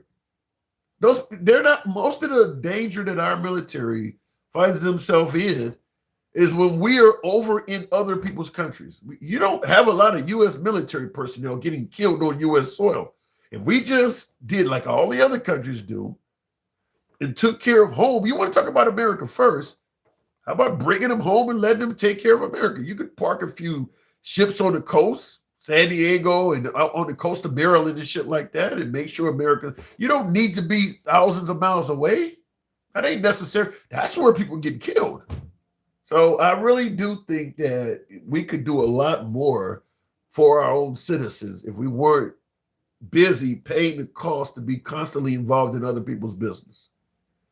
All of that shit that we have parked off the coast of Venezuela right now, you realize how many people we could feed and house and clothes when you take into account the cost of having a whole fleet just floating around near Venezuela, just floating around out there like that?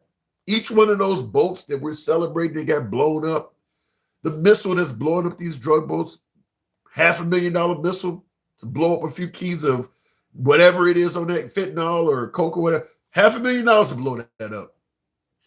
That's life-changing amounts of money for people. You could literally take care of some people for the rest. There are people who are 30, 40, 50 years of age that may not make the cost of that missile for the rest of their natural life. If you make $50,000 a year for 20 years, you only make $1 million. For 20 years, one missile, 1 or 2 missiles is that. I really think you could do a whole lot more if we wouldn't waste so much money in the military. Let's go back to being isolationists. You don't need to be an isolationist. Most of Europe is not isolationist. Australia is not isolationist. Hell, even most countries in Africa are not isolationist. You don't need to be an isolationist. You just don't need to be involved in everybody else's shit. Be and let be. You don't have to be telling other countries you can't be communist, you can't do this, you can't have weapons, you can't do that. Get out of people's business. That's all you have to do. Everybody else seems to be doing fine, doing exactly that. Just like with the European Union, form a group of allies and just have that agreement. We'll do business with each other. If anybody fucks with one of us, they fuck with all of us. That's all you need. You don't need to be in their country with bases and shit. They're not in our country with bases. There's no European country that has a base in America or anywhere near America. In fact, is there any European country? There's no European country that has a base anywhere in our hemisphere. You don't need that. That's just something we want. That shit costs a fortune to do that. You don't need to have all those. We got bases on every continent. That's not needed. And all the other first world countries prove it's not needed. That is not needed. That costs a fortune to do that. America is the police for the world, while other countries can provide quality health care for their citizens. Exactly. Being the world's police only benefits a few wealthy people in this country, and it makes it so that there are no social safety nets in place for us all. More of us are hurt by doing that than are helped. And when we're playing the part of being the world's police, when them countries get mad at that, they're not going after the rich people that are making that happen. When they commit acts of terror and shit like that, that's gonna be you and I that's gonna be victims of that shit. Because the rich people are not easy targets. It's gonna be you or I that's walking in the park or coming home from church or the supermarket. We're the ones that are going to pay the price. Like when Bin Laden got pissed off for us doing world police shit. You're not killing rich people. You're killing people like you and me that are working every damn day to make a point. So you're not only not benefiting from them playing the world's police, you may actually pay the price when them people want to take revenge on America. Because you're the easy target. You're the one they're going to be able to get their hands on. They're not going to be able to get their hands on Trump or Bush or Obama. It's going to be you or me. That's who they're going to get their hands on. There are many reasons for some of where we are at. There are reasons for it all. That don't mean they're legitimate reasons, though. There are reasons. Yeah, there are reasons. Exploiting people's resources, taking their shit, installing dictators that are favorable to the United States. There's a ton of reasons. It ain't all legitimate, though. A lot of it, and a lot of those reasons are what puts those countries in peril. It makes those countries poorer. And that's what makes them want to be out seeking revenge on America. You fucked our country up. That's what angers and radicalizes people. We got a Middle East base in Idaho. That's bullshit. Yeah, Trump got a free jet from Qatar, and now he's teaching some of their pilots how to fly F-15s in Idaho. Nothing can go wrong from that, huh? I guess they'll blame it on Biden. I have never seen a man blame his predecessor for so much shit. I know Obama blamed George Bush a lot because of the war, but goddamn, Trump cannot talk. You want to talk about derangement syndrome, undiagnosed derangement syndrome, and I say undiagnosed because the right can see Trump derangement syndrome a mile away. They ain't saying shit about Trump talking about Biden. That motherfucker must wake up in the middle of the night in his sleep and yell out Biden. I have never seen somebody criticize their predecessor that fucking much. He could be at a world summit talking about peace in the Middle East or something. And, well, you know, my predecessor was terrible at this. The fuck does he got to do with this now? Okay, we get it. He sucked at his job. We voted him out. He has dementia. He's gone. Like, how many times do you got to bring this motherfucker up? Like, we get it. He was the worst president America's ever had. Damn.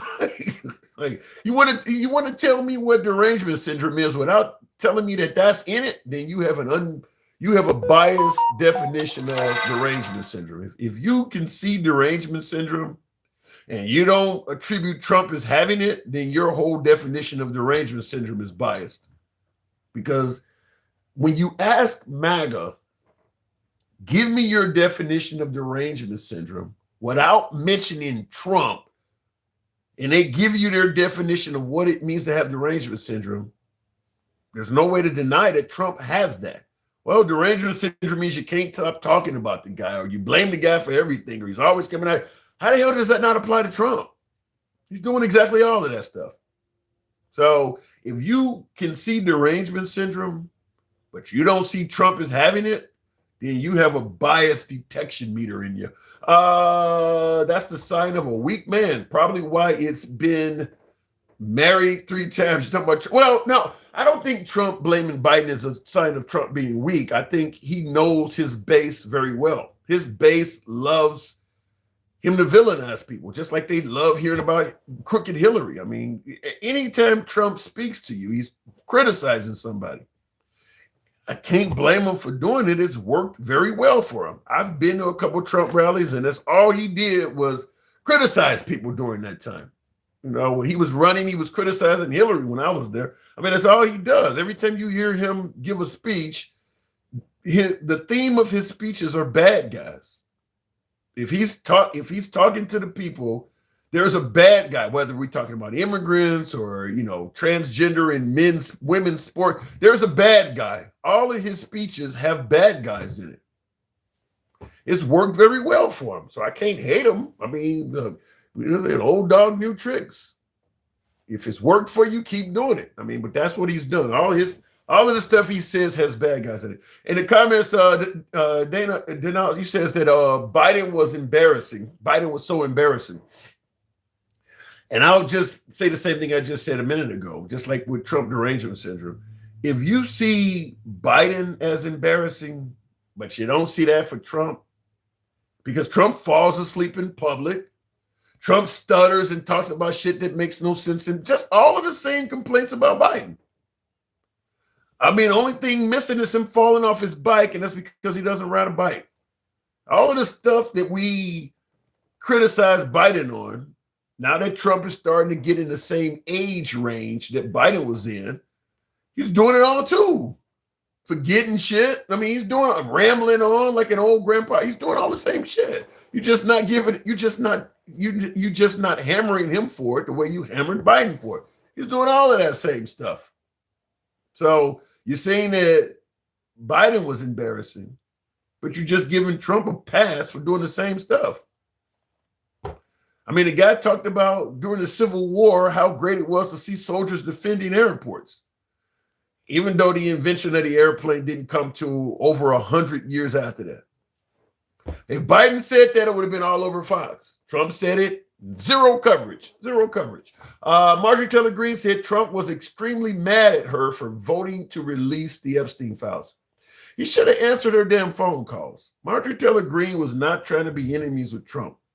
Even when she was criticizing him, She was kind of doing like with the Charlie Kirk or with the Israel thing. You want to criticize Israel, but October 7th was wrong. You say something good, or when you criticize police. Well, I'm not saying I hate police, but because you got to put that exclaimer in there with Charlie Kirk. Well, he really didn't deserve to die the way he did, and then you got to put that disclaimer. Marjorie Taylor Greene was doing that for Trump. Every time she spoke, well, I support Trump. He's a really good president, and then she would get into it. So she was making it clear she was not trying to be an enemy of his. He wouldn't answer her phone calls. She said she kept calling him. He was not responding. And that's when she started going on CNN and just like, I'm not getting any answers. I talked to these girls.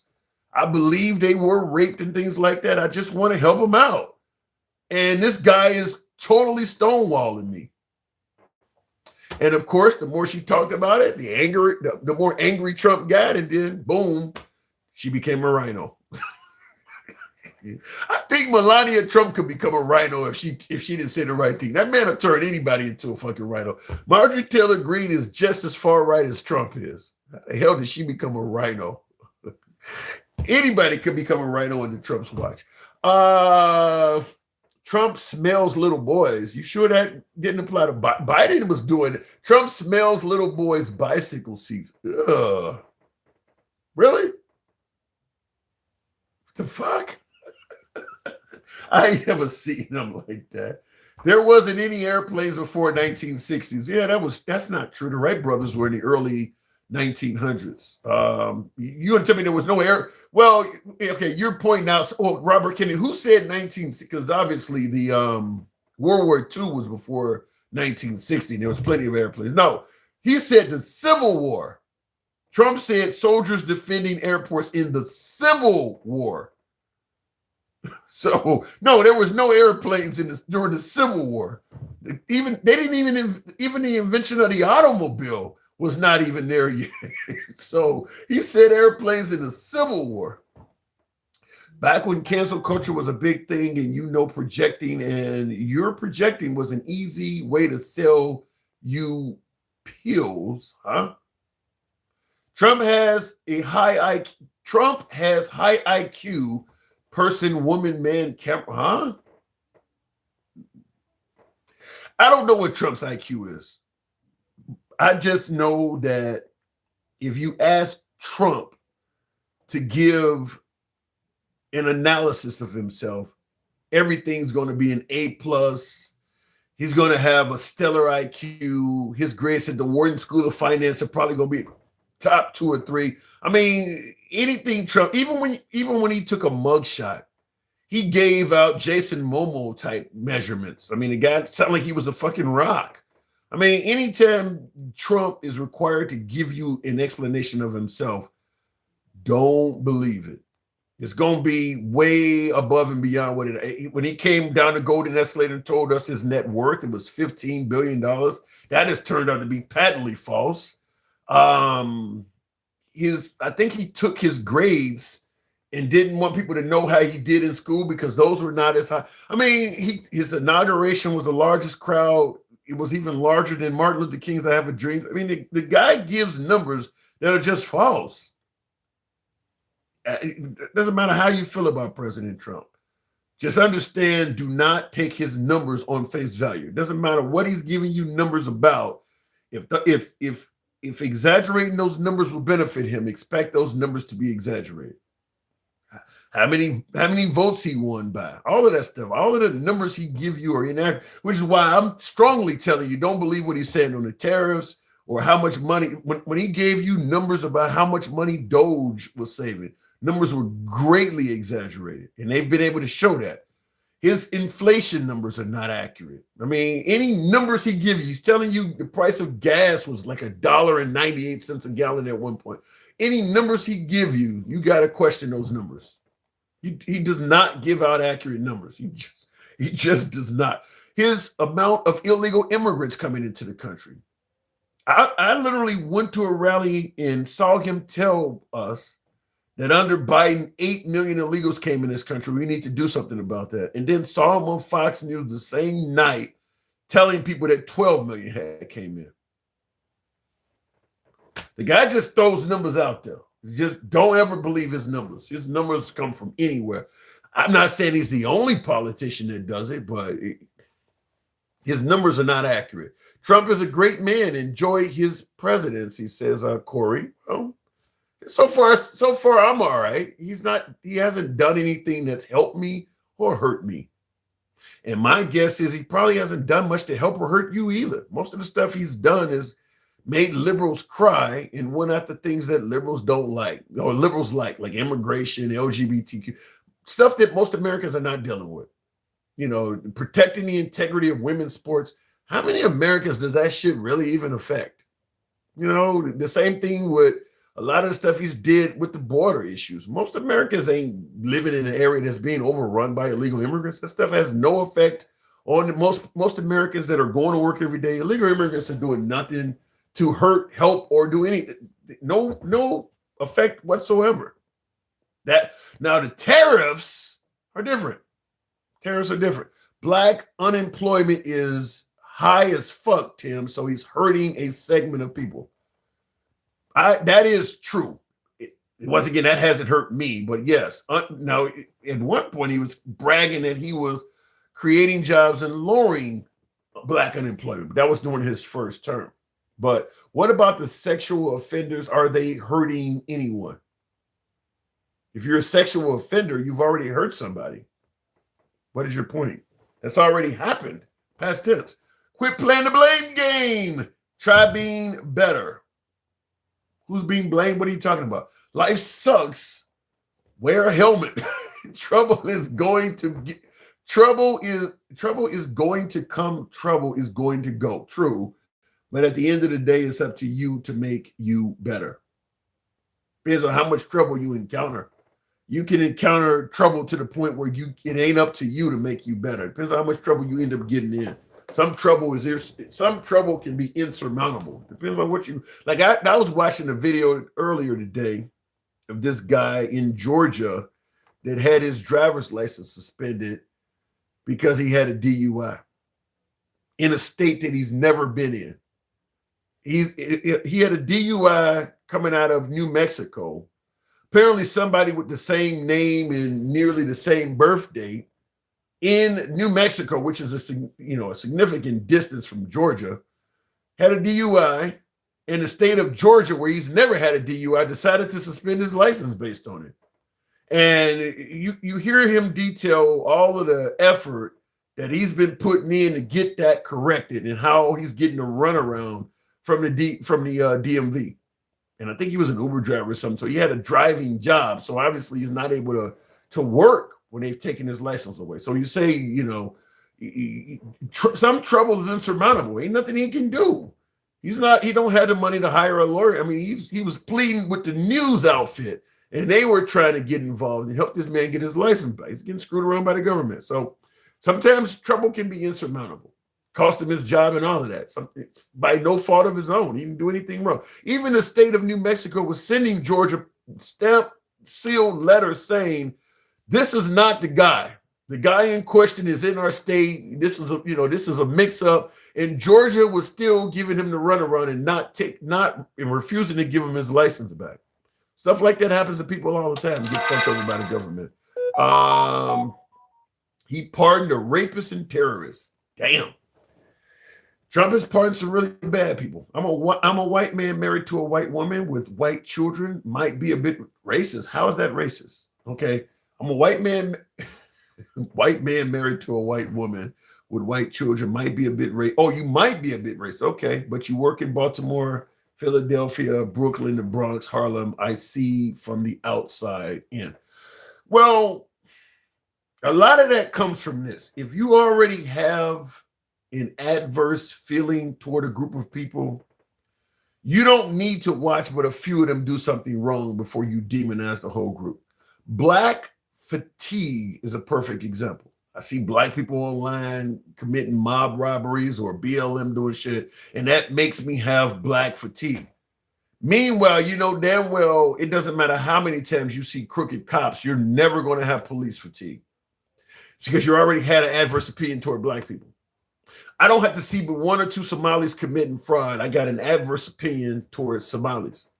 You can watch Bernie Madoff and white people commit white collar fraud all damn day long. You're never going to have an adverse feeling toward white people because you already had that feeling toward Somalis. Doesn't take much to bring it out of you because it's already in you. Same thing with immigrants. You don't need to watch many of them do something wrong. But like I said, there are hundreds of videos of police mistreating people. White, black, brown, you name it. They're mistreating people of all races. You'll never get cop fatigue. Instead, you're saying things like, oh, 99% of them are good and they want to go home to their families. No matter how many of them videos you see, you're still defending cops. You only need to see one bad Somali, one bad Afghani. It doesn't take but one of them and the whole fucking group is fucked up. That's what I'm talking. That's where you know you're dealing with intolerance, bigotry, racism, discrimination, all that stuff. Doesn't take but one of them and the whole group is bad. Trump is a Republican American bastard. Damn, Corey, tell us how you really feel. Trump is getting worse and worse. By the way, he's speaking soon. I got to get out of here in a minute because, yeah, Trump is. It's about a vote that Roy Cooper would cast every single time. President Trump to speak on the economy in North Carolina. He's speaking in North Carolina tonight. North Carolina, come on and rise up. Take your shirt off. Twist it in the air. Spin it like a helicopter. I received everything I wanted for Christmas this year. Trump and Vance. I hope you're a woman. You wanted Trump and Vance? What the fuck? I don't want them for Christmas. What do you want, JD Vance? You kind of, when you said you want Trump and Vance for Christmas, it makes me think of episodes of South Park. You want Trump laying under your tree butt ass naked? I don't want Trump and Vance for Christmas. Yikes. Trump's economy or the Biden economy? Ooh. That ain't an easy one to answer because Biden's economy was not good, and I don't think Trump's economy is good. I'm going to say Biden's economy because I believe what Biden was doing, even though the economy was bad under Biden, I believe what Biden was doing was eventually going to take the economy on an upswing. I believe what Trump is doing is going to do it the other way. I believe the tariffs, for instance, are not good for the economy. I believe a minimum wage increase is something that would be good for the economy. That's not going to come from Trump. That would come from Biden. So I'm going to pick Biden's economy. Packy, thank you. Says, how about we talk about Trump's accomplishments? You're attacking him too much these days. I've been watching you for a minute. Yeah. Thank you for tuning in, Packy. Here's the thing on the, because people say that all the time. You know, you're not like you used to be. You're going further to the left. We're not doing that. We're in the same place politically that we've always been on this show, a little bit left of center, not progressive left, not Bernie Sanders, AOC, Elizabeth Warren. We're a little bit left of center. The program is called The Handsome Liberal after all, but we're not going further to the left. The reason it seems that way is because Trump is going further to the right. Now, MAGA, the further right Trump goes, MAGA's following him. So even though I'm standing in the same place, you're further down the block. So I look like I'm further to the left. No, I'm right where I am. Same point, same views. I'm giving them credit for the same things and so did them for others. But because, like, for instance, his stance on immigrants, he's doing a lot of stuff. Trump 2.0 is way further to the right than his first term. So I'm not moving. I get folks message me, DM me. They're commenting on my YouTube videos. It's hard to watch you. You're moved further to the left. You're too progressive. I used to like you. No, you've moved further to the right. You're supporting military in U.S. cities. That wasn't happening in the first term. He's doing things that are pretty far to the right now. So anybody that don't agree with that seems like they're going further to the left. No, they're still in the same spot. He has moved. So that's where it's different. But like I said, I just had a show 2 days ago where the liberals are cussing me out, telling me I sounded just like fucking MAGA and everything. Because I was giving them credit for some of the things that you're talking about there, Packy. I've never hesitated to give him credit for what he's done on the border. Never hesitated to. I do believe preventing LGBTQ transgender people from playing in women's sports is a good thing. I support that. I support the Lincoln Riley Act. The thing is, he's doing a lot of stuff that's not popular now. So it's harder to defend him than it used to be because he's doing a lot of stuff that I don't agree with anymore. Look, even when it comes to lowering crime and sending the military to U.S. cities, I don't support just picking it based on how much you hate the mayor or how much you hate the governor of that state. He's not doing it equally. If you truly wanted to lower crime, you would send the military to all violent U.S. cities. I'm only doing it over here because I don't like that mayor. That ain't how you lower crime. Now you're doing some biased type shit. So you get a lot of folks on the right. Well, you're against lowering crime. You're against arresting criminals. I'm against doing any damn thing if you're doing it as a measure of revenge. You're going to ignore Houston, Dallas, fucking Jacksonville, Miami, all the crime in these cities that have Republican governors. You're only just because you don't like the liberals. I'm going to send it to liberal areas with liberal governors because I want to piss off. You're not doing it to lower crime. You're doing it to piss off the libs. And he's doing a lot of stuff he's doing is based on that. So I'm not trying to, just to hammer the guy, but when you're governing based on revenge and all of this other shit, yeah, I'm gonna criticize that because that's not governing in good faith.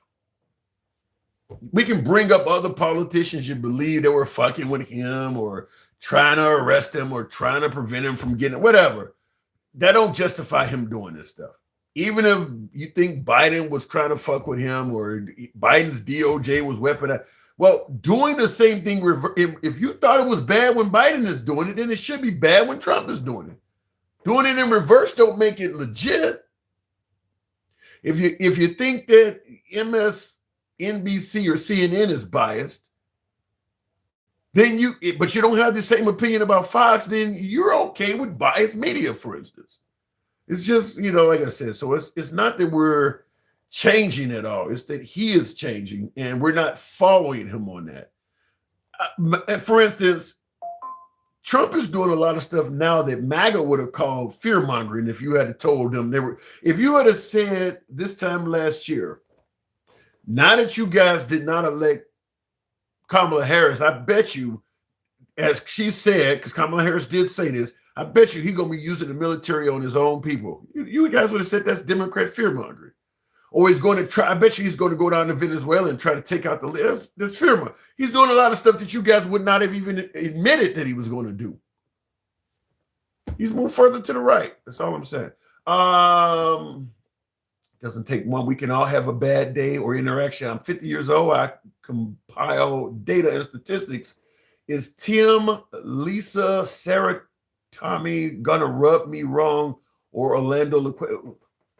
It depends on what you've done. Okay, you're saying this is about black on black crime. He says it doesn't take one. He says we can all have a bad day or interaction. I'm 50 years old. I compile data and statistics. Is Tim, Lisa, Sarah, Tommy gonna rub me wrong, or is Orlando, Laquifa, or what he's saying is the statistics show you're more likely to be affected by those names are indicating people of color, LaQuisha, Orlando, as opposed to Tim. My name's Tim, by the way, but Tim, Lisa, or Sarah. Now, here's the thing. You're focused only on specific types of crime because, yeah, you might get your purse snatched by Orlando, but Seth is going to snatch your whole fucking retirement. Your whole fucking bank account might be snatched by Seth. You didn't see him do it because he used a computer. Tyrone may have taken your wallet out of your hand, but he took your wallet. This other dude done took your whole fucking retirement. So I think you're looking for certain types of crime because, yes, street crime is more likely to happen to you by somebody of color. But white collar crime is likely to happen to you by a white person, more likely by a white person. And white collar crime can be just as damning, if not worse, than street crime. I mean, you take somebody like Bernie Madoff, for instance. He actually took people's whole retirement funds from them. People 70, 80 years old, they can't go out and work and make more money. The whole retirement, and there's a ton of those kind of people. All of them folks if you ever watch, what is it called? American Greed comes on CNBC. Most of those people are white. They're taking big amounts of money from people's cribs and shit. Like your whole fucking house has been put over in somebody else's name. You're just not taking them into account. Them ain't black people doing that. Them ain't Hispanics doing that.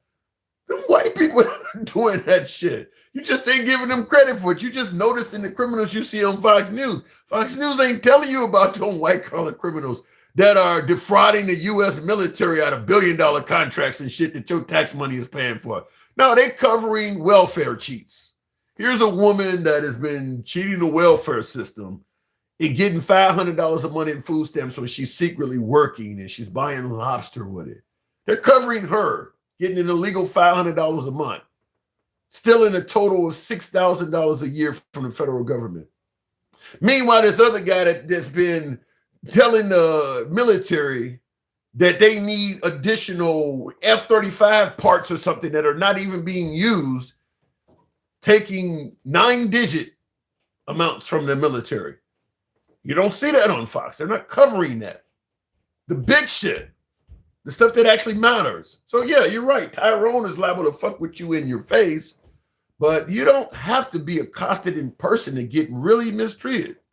You don't have to be accosted like that. Anyway, looking in the comments, I would love to come on your show sometimes and have a conversation, a real one.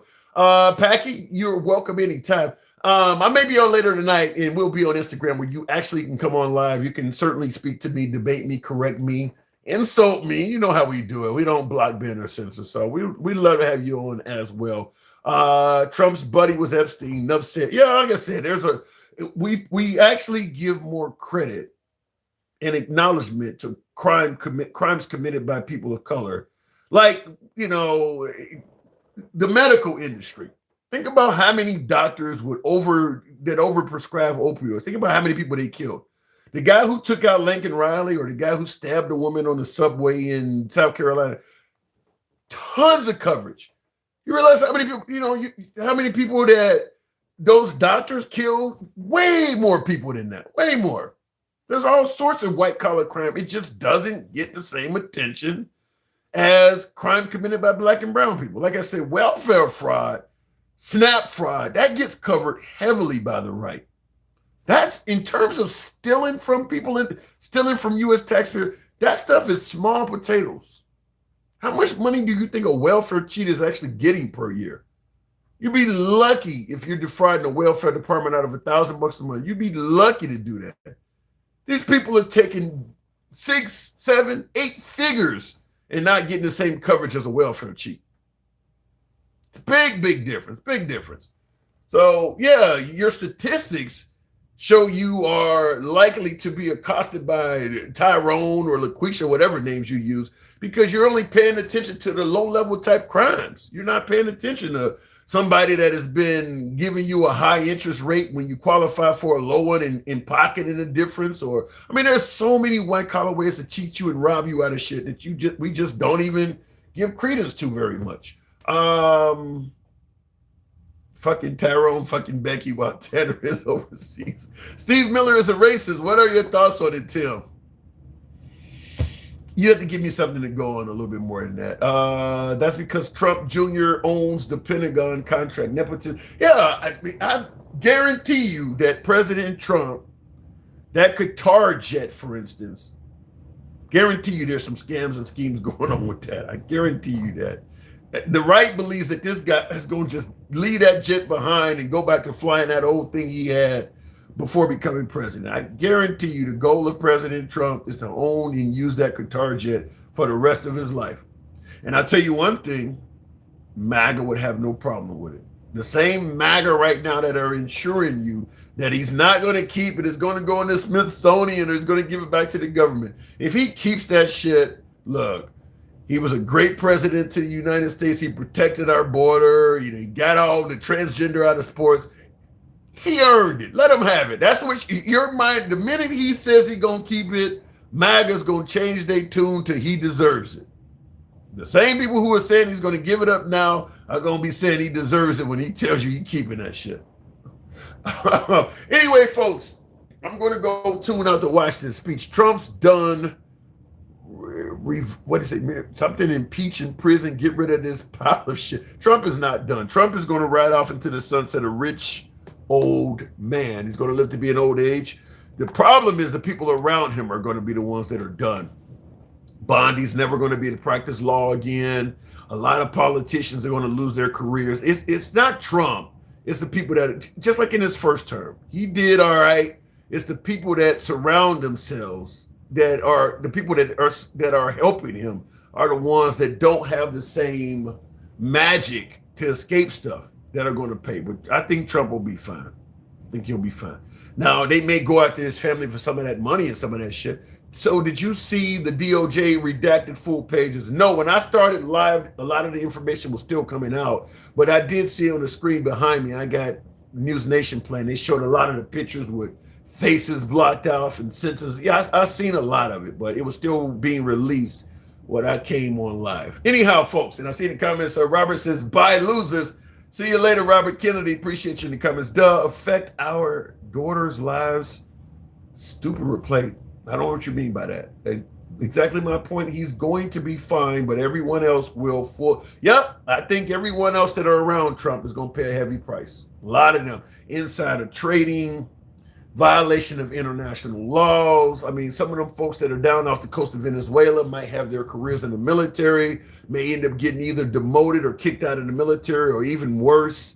There's all types of financial scams going on, I believe. So yeah, I absolutely believe many folks that are invested in Trump are going to pay heavy prices, but Trump, he'll be just fine. I'll catch you guys later. As always, it's your boy Tim the Handsome Liberal. I appreciate you tuning in this type of show where I did not have the ability to bring up callers, but next show we'll certainly be able to do that. If you enjoy this type of dialogue uncensored, feel free to follow the program. We're on most weekdays. If you're currently watching us live on Instagram, well, we're not on TikTok right now, but that's where we normally are. If you're currently watching us on one of those platforms, follow us. If you're watching us on YouTube, give your boy a sub.